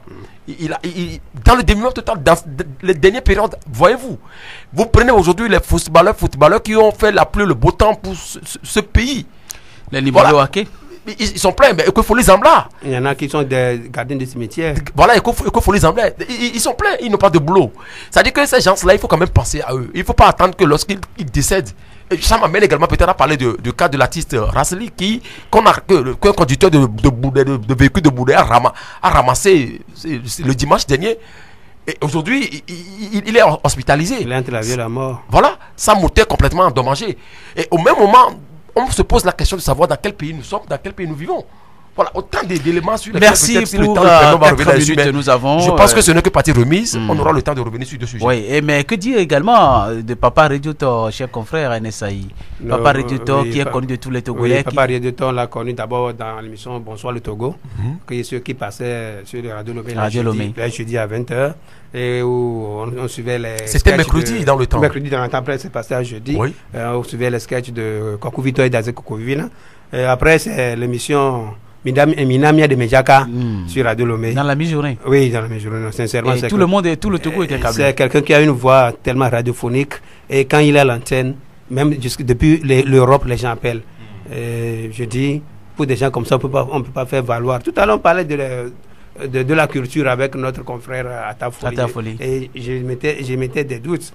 Vous allez comprendre maintenant pourquoi je mettais encore ces doutes-là. Parce que si on ne peut pas promouvoir ces gens, on ne peut pas leur garantir les vieux jours, et que c'est ceux-là seulement qui détiennent les armes, ceux-là qui tuent pour que le régime puisse rester, qu'on peut décorer, à qui on peut donner tout ce qu'il faut, je ne peux que souhaiter paix aux âmes de tous ceux-là qui ont porté au haut le nom du Togo. Papa Rediotor, Djimi Hope, Denis Koussou, voilà, on les a perdus comme ça dans la seule journée. Voilà, c'était un lundi noir comme beaucoup l'ont dit. Papa Rediotor, il n'était pas seulement sur Radio Lomé, mais aussi sur une autre radio. Voilà, et la TV7 également. Voilà, il animait une émission aussi célèbre, ou à Bantouvi et des trucs comme ça. Voilà, c'est quelqu'un qui a quand même, surtout quand vous êtes enfant et que vous avez une passion pour cette profession. Vous aimez l'écouter. Donc, je crois que le Togo a perdu 2 grands hommes en un seul jour. Mais ce qui est... Et c'était une émission osée qu'il a animée sur Radio Lomé. Je ne sais pas comment il est arrivé à convaincre certains des programmes. Vous appelez de quelque part, il y a un problème dans votre quartier, dans votre ville, et vous l'exposez. Il dit, je transmettrai à qui de droit. Voilà. Et c'est la première fois que sur Radio Lomé, on envoyait des critiques. Et c'est l'une des rares émissions que des médias officiels au Togo. Il a fait de façon simple, comique. On rit, on fait tout, mais on dit la vérité. Voilà, donc je crois qu'on doit leur rendre un hommage mérité. Merci, on va parler sport cette fois-ci. Le Togo qui poursuit donc le tour suivant. En CHAN, le Togo, vous savez, 2 minutes, oui, ça gagne, a été éliminé en temps par le Bénin il y a, je crois, 2 ans. Et cette année, le Togo revient, mais simplement, on parle également des soucis de sélection d'un joueur à Tchatakora que le Togo ne devait pas aligner et que le Togo aligne parce que le jeune revenait de BK FC du Bénin. Bon, on voulait choisir les éléments ou les joueurs qui jouent dans les championnats nationaux, mais le Bénin a porté réserve en ce moment. On ne sait pas si la réserve passera. Si j'ai bonne mémoire, c'est pas seulement ceux qui jouent dans le championnat national. Mais c'est les joueurs qui évoluent sur le continent. Avant, c'est ce qu'on nous disait. Mais oui, c'est ceux qui évoluent sur le continent. Je ne comprends pas pourquoi le Bénin a porté évolue dans le championnat national. Vous savez cette polémique. Avant, on cherchait les joueurs. Voilà, cette polémique n'a même pas raison. Ça a raison d'être. Tchatakora a été recruté par ASK. Et c'est vrai qu'il n'a pas encore disputé dans le ballon sur le terrain une seule rencontre avec son nouveau club. Mais logiquement, officiellement, il va jouer la semaine prochaine. Oui, la semaine prochaine. Voilà. Et même, ce sont les Béninois, nos frères Béninois qui se donnent un faux espoir, puisque même la CAF, avant d'aligner ce joueur-là, la fédération togolaise a demandé conseil, avis de la CAF et qui a donné son accord. Donc je crois que c'est pour se donner un faux espoir.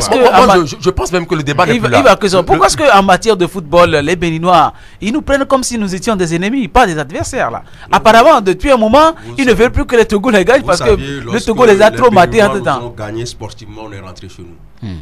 Lorsque le Togo était parti une fois au niveau du Bénin, notre retour était catastrophique.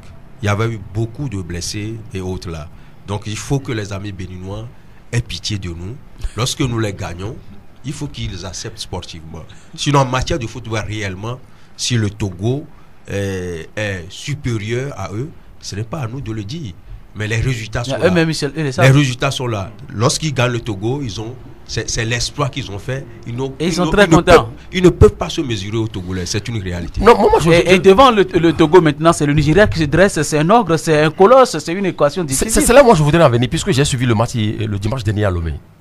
La phase du jeu présentée par les Béninois, d'abord en première mi-temps, et en seconde mi-temps, lorsque vous comparez, on dirait que le Togo est sorti de ce match par chance. Les Béninois ont bien joué. On ne peut pas avoir une équipe nationale locale et la laisser, et comme bon le semble, comme ce qui se passe au niveau de la fédération. Ils n'ont pas de prime, rien n'est discuté, il n'y a pas de confiance. Moi j'ai fait un tour au niveau de l'hôtel Pélican à Blogamé, chez les Béninois. La promesse qui a été faite à cette équipe du Bénin, qui s'est déplacée avec une forte délégation, même des supporters, je dis que le Bénin était venu à Lomé pour gagner le Togo. Maintenant, le Togo a gagné. Ce débat-là, moi, je ne vais pas rentrer dedans parce qu'on a porté réserve, je ne vais pas rentrer dedans. Mais il faut rappeler que, à Ballot de l'entraîneur, des éperviers locaux étaient sous pression.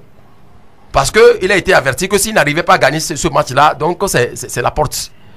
Maintenant, au même moment, on n'a pas donné les moyens nécessaires, on n'a pas donné plus de garanties à Ballot de et son équipe de pouvoir aller loin. Quelqu'un gagne plus de 25 millions, voilà, il n'a même pas aller loin dans ces compétitions. Maintenant, le Togo s'est qualifié. Ensuite, le Togo va rencontrer le Grand Nigeria.